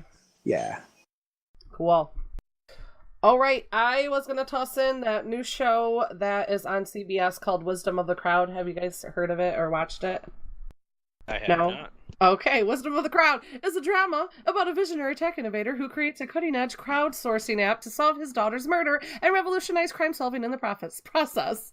Inspired by the notion that a million minds are better than one, Silicon Valley entrepreneur Jeffrey Tanner develops Sophie, an online platform for publicly shared information he's certain will find his daughter's killer. As Tanner taps into the wisdom of the crowd, his unexpected success fuels his determination to solve even more cases than just the one that's personal to him. And it's like 3 or 4 episodes in right now. It's on CBS. So if you have, like, we have Xfinity, so we can go back and watch the on-demand stuff. So it's way better than what I thought. You could literally, it doesn't even look like you have to sign in. You could literally watch it right on their website. Oh, yeah. Yeah, probably, yeah, right from CBS. So that... I don't know. That it looks like there's only 3 episodes so far, right? Yeah, yep. It's really good. It's sad because it does start out with him losing his daughter, and then his whole reason to make this app is actually, so it's like if you and I downloaded this app called Sophie, they can talk directly to us, show us information, and we help solve cases. If we see some chick or guy that's part of the mystery that needs to be solved, and we see them at the store or something, we take their picture, we send it into Sophie, and it gets a location, and like that's how they're solving these crimes by us. And I guess as it progresses, it gets a little crazy. So it's so far a really good show. And also another good show, I don't know if you guys heard of Impractical Jokers. It started on True TV, and I want to say I've been watching it on the CW too. I think it's crossed over into another channel now too. So it's 4 comedians and lifelong friends compete to embarrass each other out amongst the general public with a series of hilarious and outrageous dares. When Sal, Joe, Q, and Murr challenge each other to say or do something, they have to do it. And they wear these little earpieces. If they refuse, they lose. And at the end of every episode, the biggest loser, after they tally up everybody's points, has to endure a punishment of epic proportions. And it's so true. It's hilarious. It says this season, the guys pose as hot dog vendors, gymnasts, waiters, clerks at a bridal shop, and more. As for punishments, from skydiving to the rodeo to body piercing shop, they are bigger, badder, and funnier than ever before. It's really, it cracks me up. Can I interject? Yes. This is one of my favorite shows. It is so. I'm sitting there with my husband, and I'm watching the show, and I'm like, I feel like Foe is all of these people. Like, I feel like when I'm watching them, I'm like, if we ever met Foe, I feel like he would be these guys on the show. And like, you're correct. First of all, it's one of my favorite shows of all time. Second of all, it takes place right here in New York. They're all over the city all the time. And I hope every day I could like see them doing one of these things, and I could just totally mess with them. Like, I'm waiting for that day. It seemed like you would fit right in with them. Like, you guys would all be the same person. But that is that is one of my favorite shows. It's so funny. Oh, it's so God, hilarious. I laugh my ass off every time we watch it. And sometimes it makes you want to change the channel. It makes you want to like, ooh, I can't believe he's gonna do that. I know. It's like, I don't want to cringe. It's so cringy, but it's so funny. It is funny. It's cringy. It's cringy in a funny way. It's really good. It's so good. Where can I really watch good. that one? I was on. I believe. You said it's on True TV, and I think I True found TV. it on. That's what it is. True TV. Yeah. I think I've also found it on the CW. Let me look, because I just started. It wasn't part of my cable package before, and now all of a sudden it is. So it's like on 2 channels now. So. And you could, it's and they're always showing repeats. So what about True TV is running repeats like all the time. That's like one of their main shows. It's really your hilarious. best link to find that for those of us who don't I have think it's called cable. I think it's called www.google.com. Which one's I think it's called www.torrentsomething.com. No, let me look it up for you, Provoke. Stop provoking forever. It's asking someone for the simplest shit sometimes. That's okay. I'm asking which one There's you how- would use because like He's new to the internet. That's okay. It's the internet. He's our new Barry. Amish friend. Illuminin couldn't make it in tonight. Now we have Provoke. He's never You seen could the internet probably before. get it on iTunes and Google if you want a pay per episode. I'm sure it's on there too. Amazon Prime. So you guys I don't have know. any specific streaming websites that you actually use? Other In than this the one I case, pay it's for True called TV. Xfinity. That's who makes I it. don't know. I don't know. I'll get back to you because I'm somehow watching it not on True TV, so I don't know how. It's on another channel, so I'll get back with you. I'll let you know where I'm That's watching. why I'm asking. I just don't have channels. So if you Yeah. guys use That's- streaming websites, We'll figure something out. I don't do that. It's against the law. Like I said, Google.com will get you anything you need to know. The name of the show is all you gotta do is punch it in there, like magic. like magic. Okay, so that was my show. So Cyberjudge, boom, your turn. All right. I've gotten into watching the D&D Twitch channel. My favorite on there by far has been their Force Grey series. They've had 2 seasons of it. First season was called Giant Hunters, and the second season, which is currently coming out weekly, I think they've had 6 episodes already, is called Lost City of Amu. Both seasons are DN'd by Matthew Mercer, who's actually a animated voice actor who did voices in Thundercats, DC Super Friends, and others, and he really makes the whole stream interesting and makes you want to watch it because he uses his voice like crazy in it. Like he's talking about a frog person, he's making the croaking noises and stuff. Like it's crazy. Oh, wow. The different voices he makes. Like even if you can go on Twitch and watch one of the episodes and just listen to him, like it just brought me in. And then the other thing that brought me in is it's a whole bunch of they have a whole bunch of actors that I was familiar with that are playing. So in the first season, there is Chris Hardwick, who is from he's been in House of a Thousand Corpses, the Lego Batman movie, Talking Dead. Shelby Farrow, who's a stand-up comedian. Ashley Johnson, who is from Blind Spot and Growing Pains and the Avengers. Ooh. I saw her from Blind Spot. These are all. I like Blind Spot. That's These coming are all, out like too. well-known actors who are also like nerdy at heart as well, which is Yeah, they have podcasts and stuff they do. The Nerdist. Yeah. Okay. Jonah Ray, and then Utkarsh Amdekar, who's from Pitch Perfect. And in the second season, which I'm liking even more, has Joe Manganiello. Yeah, from True Blood, Magic Mike, Smurfs, The Lost Village, and Spider-Man. the handsome dude. Deborah Ann Wall, who is the assistant in Daredevil that's assisting the Daredevil. Yeah. Was also in True Blood. She seems really in it. Like I was impressed how much she was into Dungeons and Dragons. She's huge into the nerd culture, dude. Is she? That actress, yeah. I had no idea. But when I saw her, I'm like, wow, she seems to really be into this Dungeons and Dragons things and know a whole lot about it. So, and then Brian Poshen, I know him from The Big Bang Theory, but he was also, I guess, in Fantastic Four: Rise of the Silver Surfer. And Dylan Sprouse, who is from The Sweet Life of Zack and Cody and all those series. Okay. He was in Hannah Montana and Wizards of Waverly as well. And then returning from season 1 is Utkarsh. But yeah, it's worth the watch. Got me really interested in D&D, and actually that's what had me go look onto our Discord onto the D&D and get interested in Foe's plan to do a D&D series. So yeah, those series are really interesting to watch. Just listening to him act out the voices and stuff is quite interesting to watch. So do you think this is something that would be cool? Like, because I've never been privy or available, or no, I've never known anybody who played D&D. I've never known anyone, so I've never got to do it. So this would be kind of cool to watch to kind of get an idea of how things would go down. For sure. Would you guys recommend that?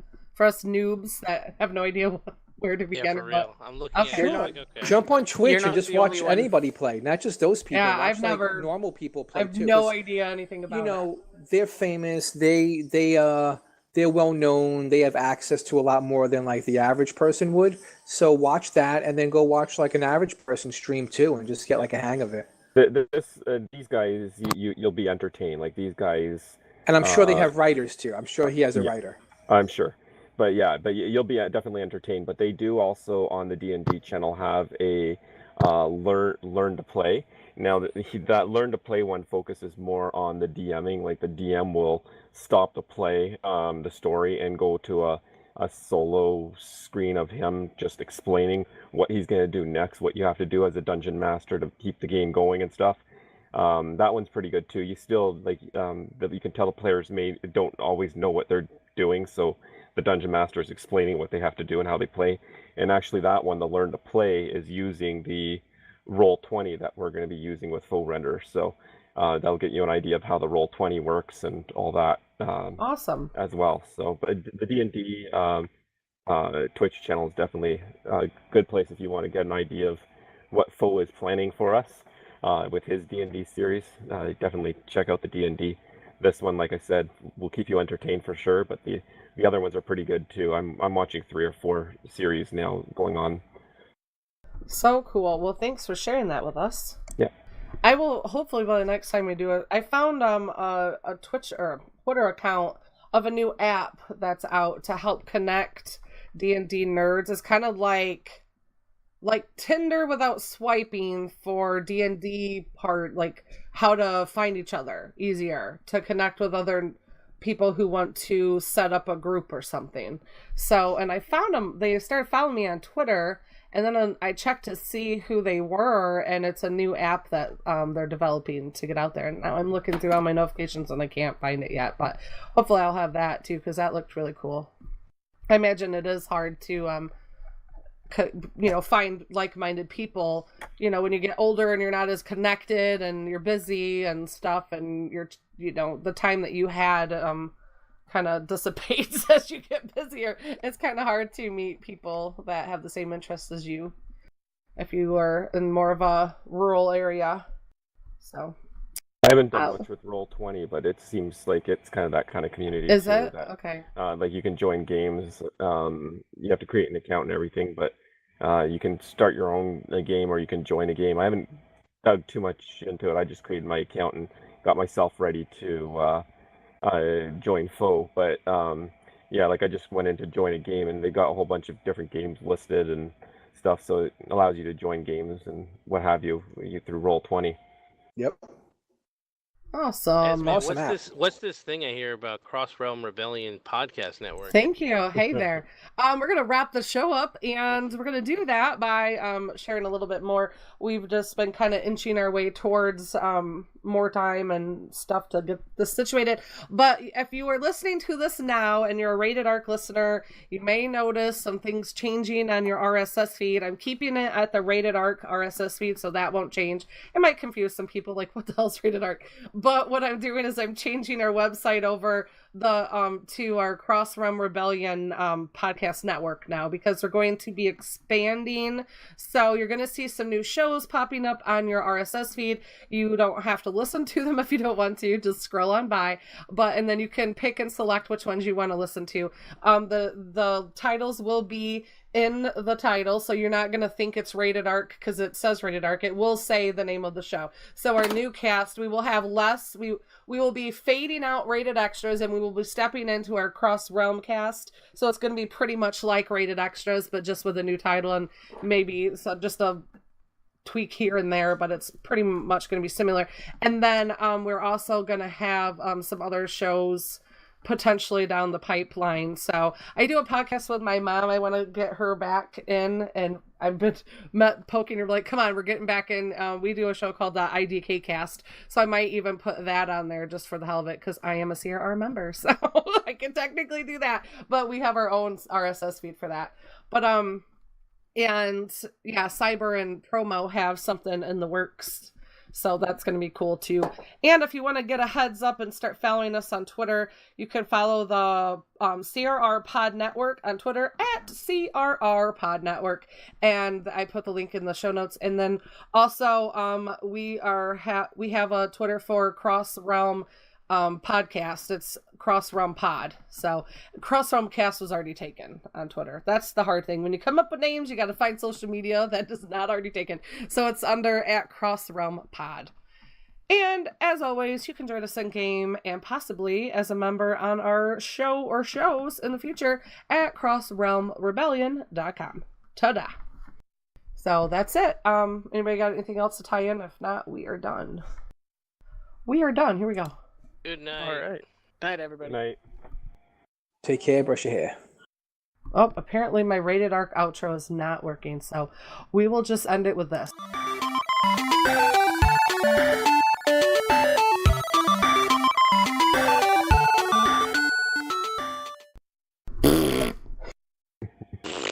Oh my god, I'm so tired.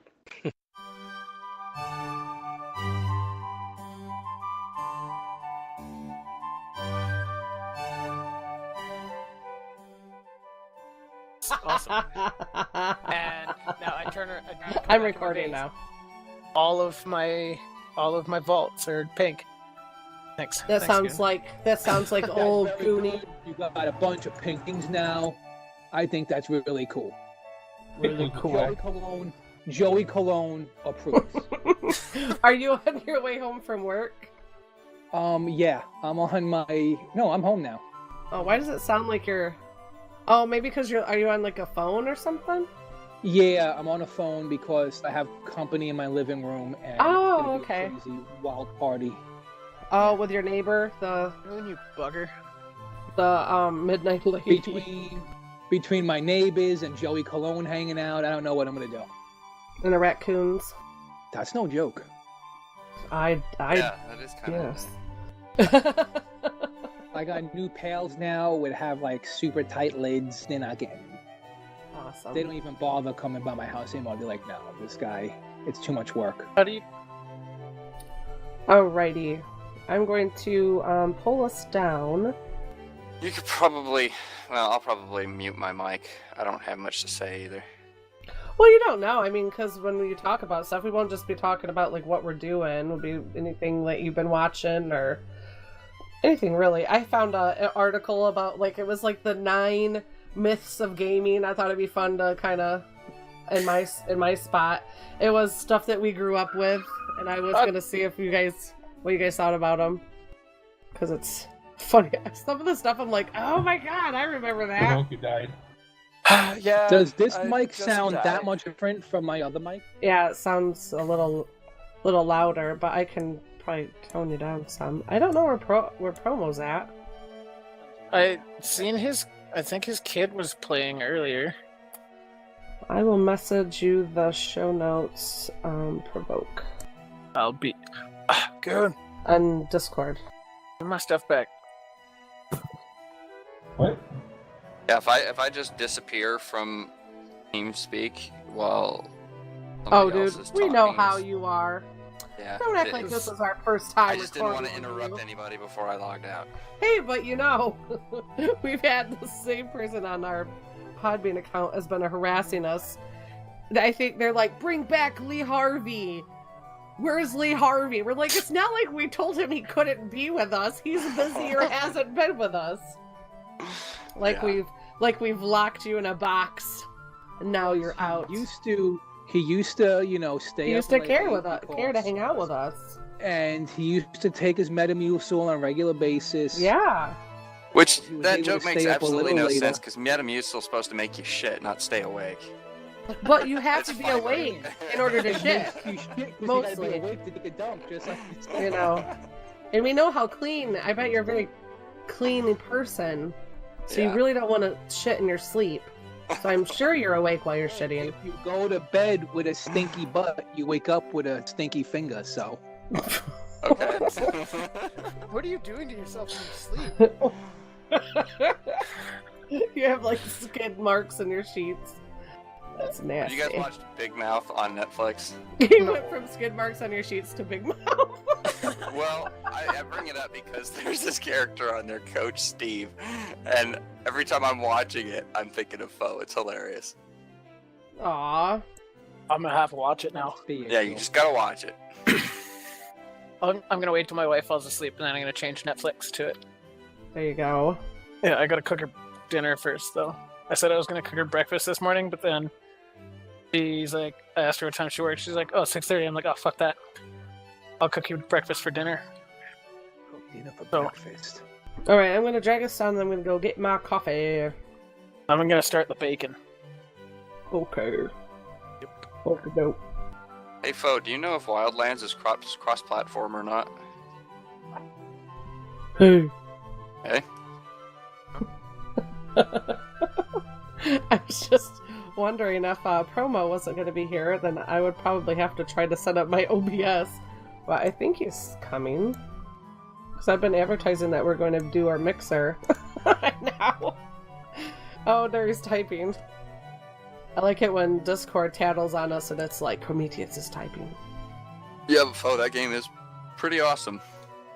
I told you you'd like that game, dude. It's still the third person drives me crazy, though. I'm disappointed there's no first person, like, all the time. Right. I mean, yeah, I guess, but like, you go into first person when you aim and everything, right? When you aim down sights, you're in first person. But when you're crawling through the brush and all this freaking plants and grass and shit are in your way, if you could just, like, you know, move to first person without having to aim, it'd be a lot easier to see through. But anyway, yeah, it is cool. I mean, being able to keep an eye on your character when you spend all the time customizing them. I don't know. That's, I think, why they did it, because, you know, the Ghost Recon games always had a lot of customization and stuff, and it does kind of suck when you can't ever see it, you know? I'll be right back. Well, they could have made it all, like, optional, you know, press a button and swap between first and third. How Arma 3 does it. Wait, what game are you talking about? Ghost Recon Wildlands. Oh. I mean, it's fun. It's a lot of fun. But it's almost too fucking easy if you, like, get a hold of a helicopter with some miniguns on it. Yeah, I can just fly around just destroying shit. Yeah. Picking up missions like nothing. But, like, you know, it's a sandbox game, so you go about it how you want to go about it. That's too easy. Don't do that. Yeah. Well, it's fun, though, sometimes. One of the missions are pretty hard. Which ones? Just some of the missions are pretty hard, like, until you figure out what to do. There are certain missions where, like, can't let anybody be seen, get shot, or you have to go in, like, undetected. Yeah. Those could be a little bit or you have to, like, follow somebody, and they can't see you following them. I haven't had to do one like that yet. Those are cool. It's like a stakeout mission, you know? Yeah. Yeah, I had one where I had to get into a building that had multiple entryways and hack into, like, their transmitter or something. And I died twice, because it's got a timer. As soon as you blow the door, you get a minute to get in there and find the computer and then hack into it. And the whole time you've got all these narcos in there shooting at you, swarming over the place. So finally what I ended up doing was just putting the C4 on every door and then rallying my guys to me. And as soon as I blew the door, I gave them the command to open fire and rushed in one, and they rushed in the others automatically. I had a mission where you have to go into this town area, you have to locate a target without being seen, but then you have to, like, follow him you have to wait for him to leave and follow him to another rally point. After you follow him to, like, a hideout, then you have to raid the hideout. I stumble upon most of my missions because I don't really, like, follow the story. I'm just out there in the terrain with my new favorite gun of the moment. There's a lot of freaking guns to play with in that game too. Yeah, they're good guns too. Yeah. I just picked up the AR-10. I like the Chris Vector. Of course. I do use the Chris Vector a lot, but you know what gun I use as my all-around gun? I use the what is it? The MK11, I think it is. You mean like Mark 14? Yeah. The one like my EBR that I have? No, not that one. It's like a SCAR, but it's like oh yeah, the Mark M4 17 version, the Mark 17. Yeah. So I use that with a grenade launcher on it, and that's like my main gun because it's like multi-purpose. I'm running around using a devour with a grenade launcher on it right now. So you have the grenade launcher option in case you need it, and then that I usually had like a 4 times on it, and then I have the vector.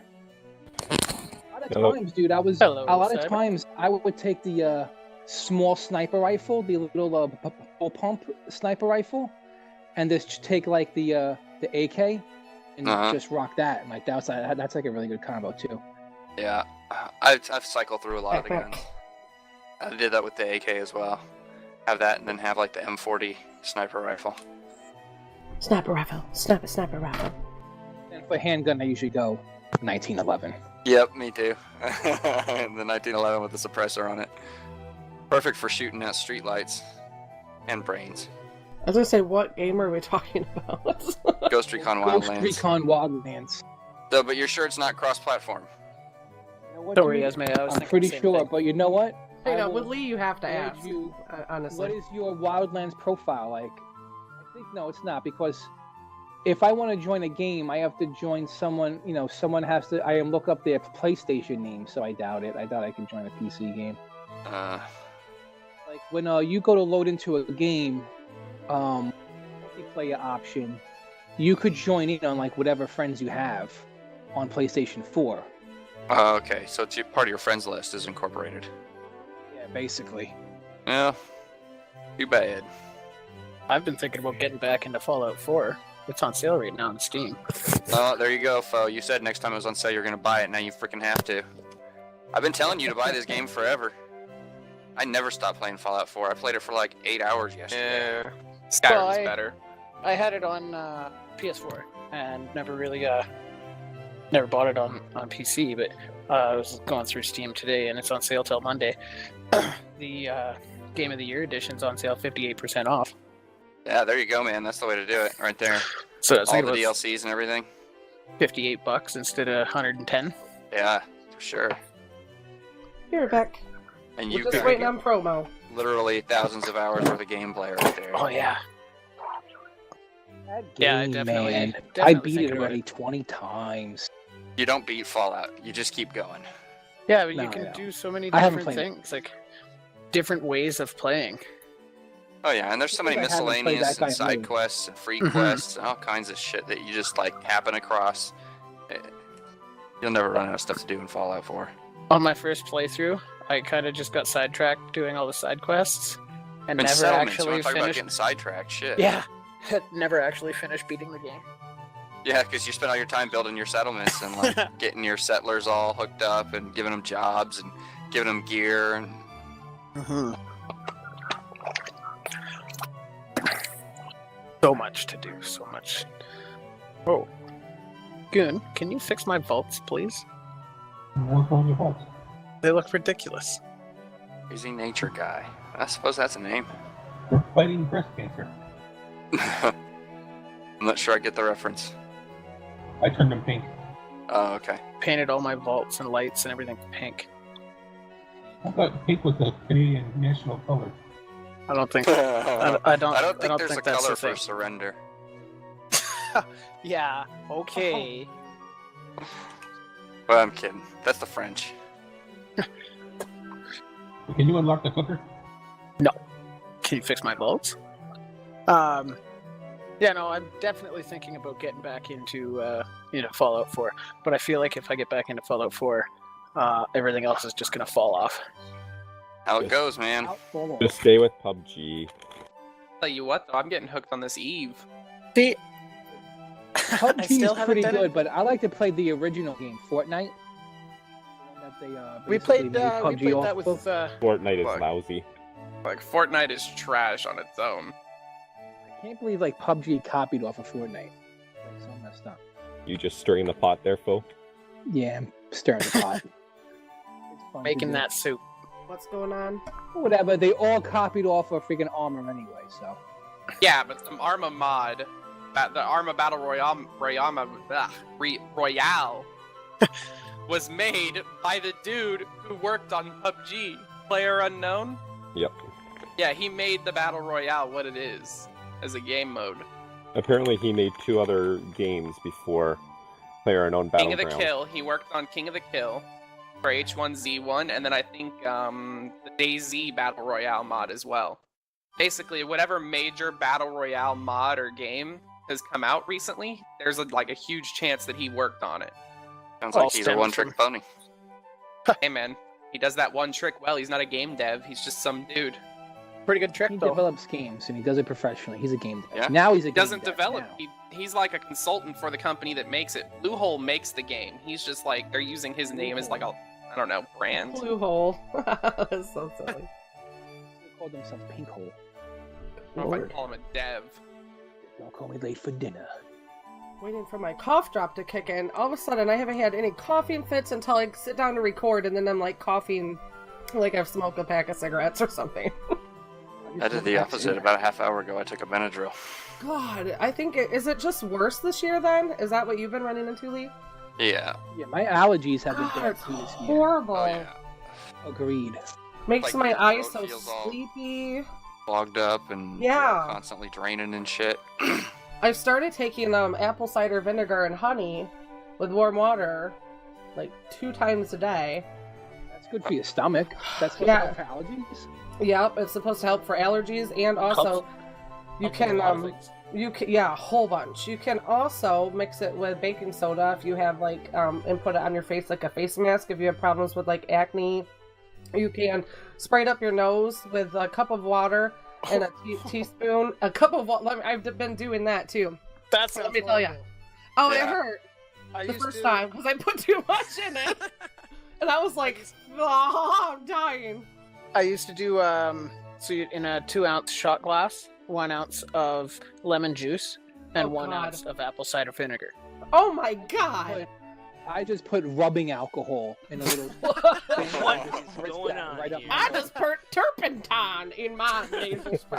I knew a few guys who did it with spray paint. They don't have many brain cells left. Oh my god. You take a shot have of it, this you drink spray it, from you my don't doctor. shoot it up your nose. Oh my goodness. Gas and paint huffers. Ugh. Welcome promo. What is going on in Well, here? this We're talking about huffing. it came out because I was complaining about my allergies and Lee's allergies and Foe, and I'm hacking over here, and we're just commiserating, and then we started sharing things. Remedies. I have a son that Remedy. will not go to bed. It is too hot, too cold. I am thirsty. I have to pee. I spilled water on my shirt. Oh my Oh, god. yeah. I should give my brother a bunch of NyQuil when he won't go to He's sleep.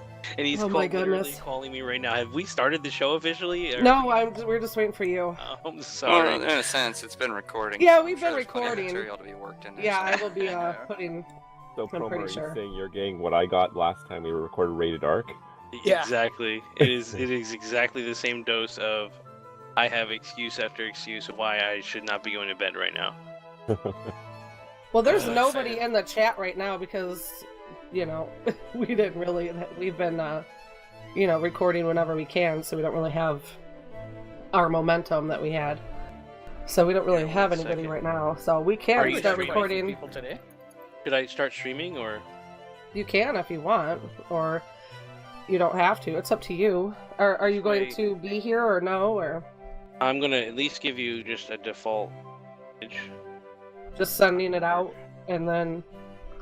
You're talking about for the mixer? Do you have a show 12 or 13 graphic by chance? Yeah, I do. Let me send it to you. Well, thank you. You know me and my graphics. Your graphics. Always making graphics. We're like old and coughing. We're like, I think it's like a plague starting. God. That's why, I feel the same way. God. I had to go make some coffee because I thought these allergies just make you so tired. Even like your eyes tired, but your mind and body's not tired. Well, I'm just tired. My ears and nose are so plugged that I have to turn everybody's volume up because the loudest setting is not enough. Oh God, I just clicked out of everything. Manually setting everybody. We're all just broken. We are. I'm sitting here chomping on cough drops, drinking coffee.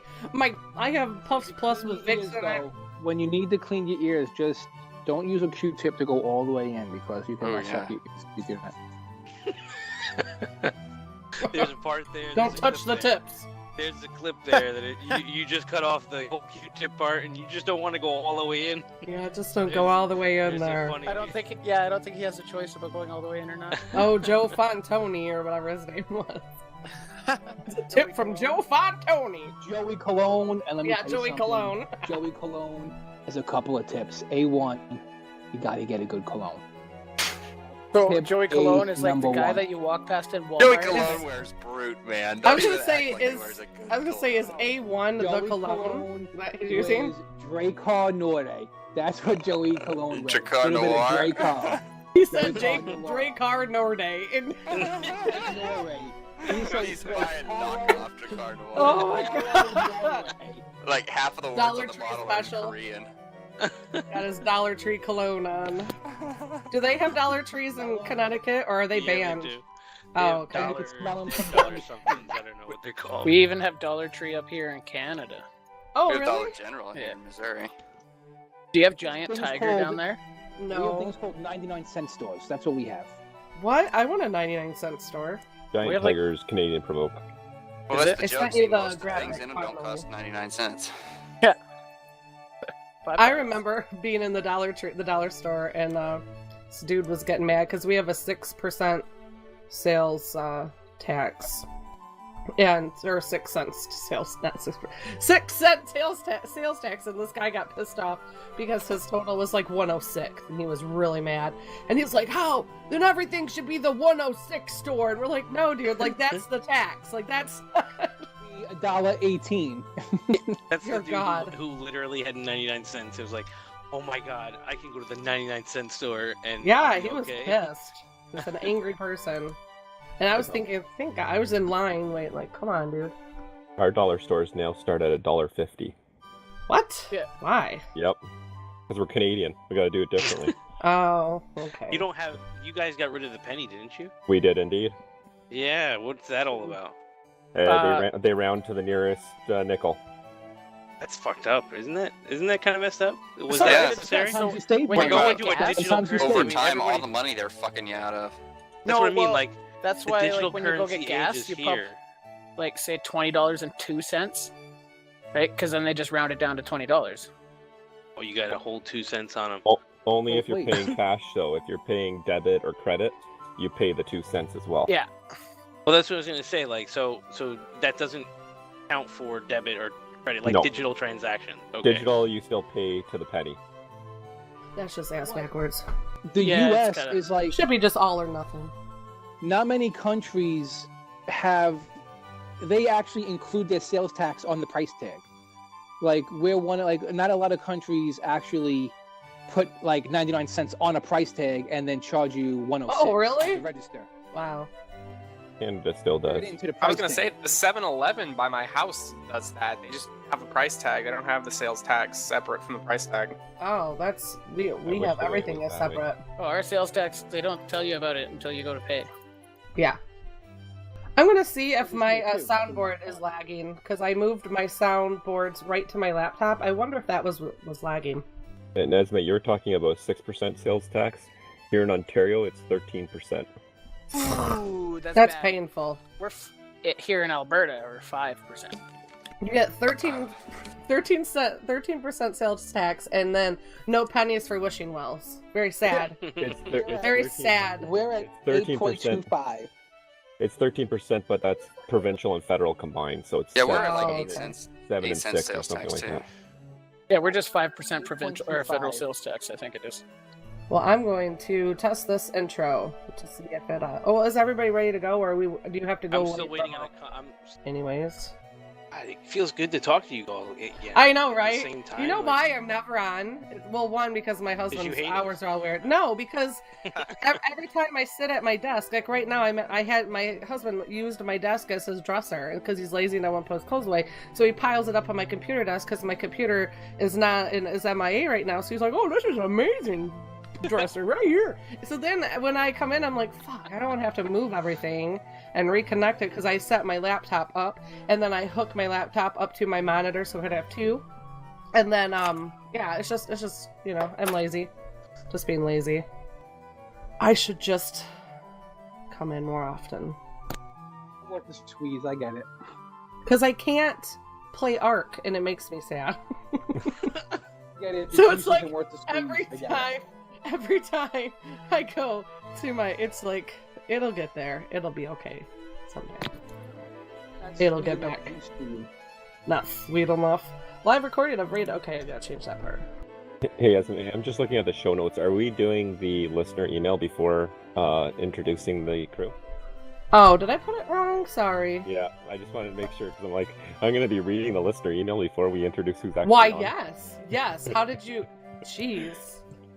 Sorry. So good. Sorry there. Good eye.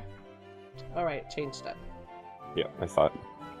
Alright, I changed the thingy.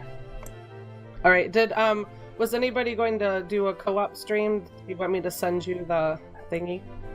I can't do anything while Send an invite. I'll lose focus. You get it. What? No, never mind. Do I send it to... Or were you playing anything? Were you playing anything, Foe? Not right now because I'm not at my PC. Oh, that's right. Giga, were you playing anything? I'm literally just gonna be mining an Eve, so it's gonna be basically just my ship floating in space with lasers pointing to rocks. not anything people are gonna watch. Yeah. I'm just I think farming on anything Ark. is honestly is really not bad. Anything you guys stream is. And then in my opinion. when I'm Promo just gets to watch, but... when Promo streams, he'll be. What are you gonna stream like when we get to our Content. games and our links and all that stuff? Yeah, I'm doing that right now. I'm building. Awesome! I love it. I was That's gonna always say, the to give best you an part. idea, Prometheus, I haven't even been like playing most of the day. I've just been leaving my computer, basically popping it every 30-40 minutes to make sure that I didn't blow up and to sell the stuff I'm mining. And I'm back off doing something else. I wish I could stream from my iPad. I could stream myself sitting here just stuffing my face with harvest snaps.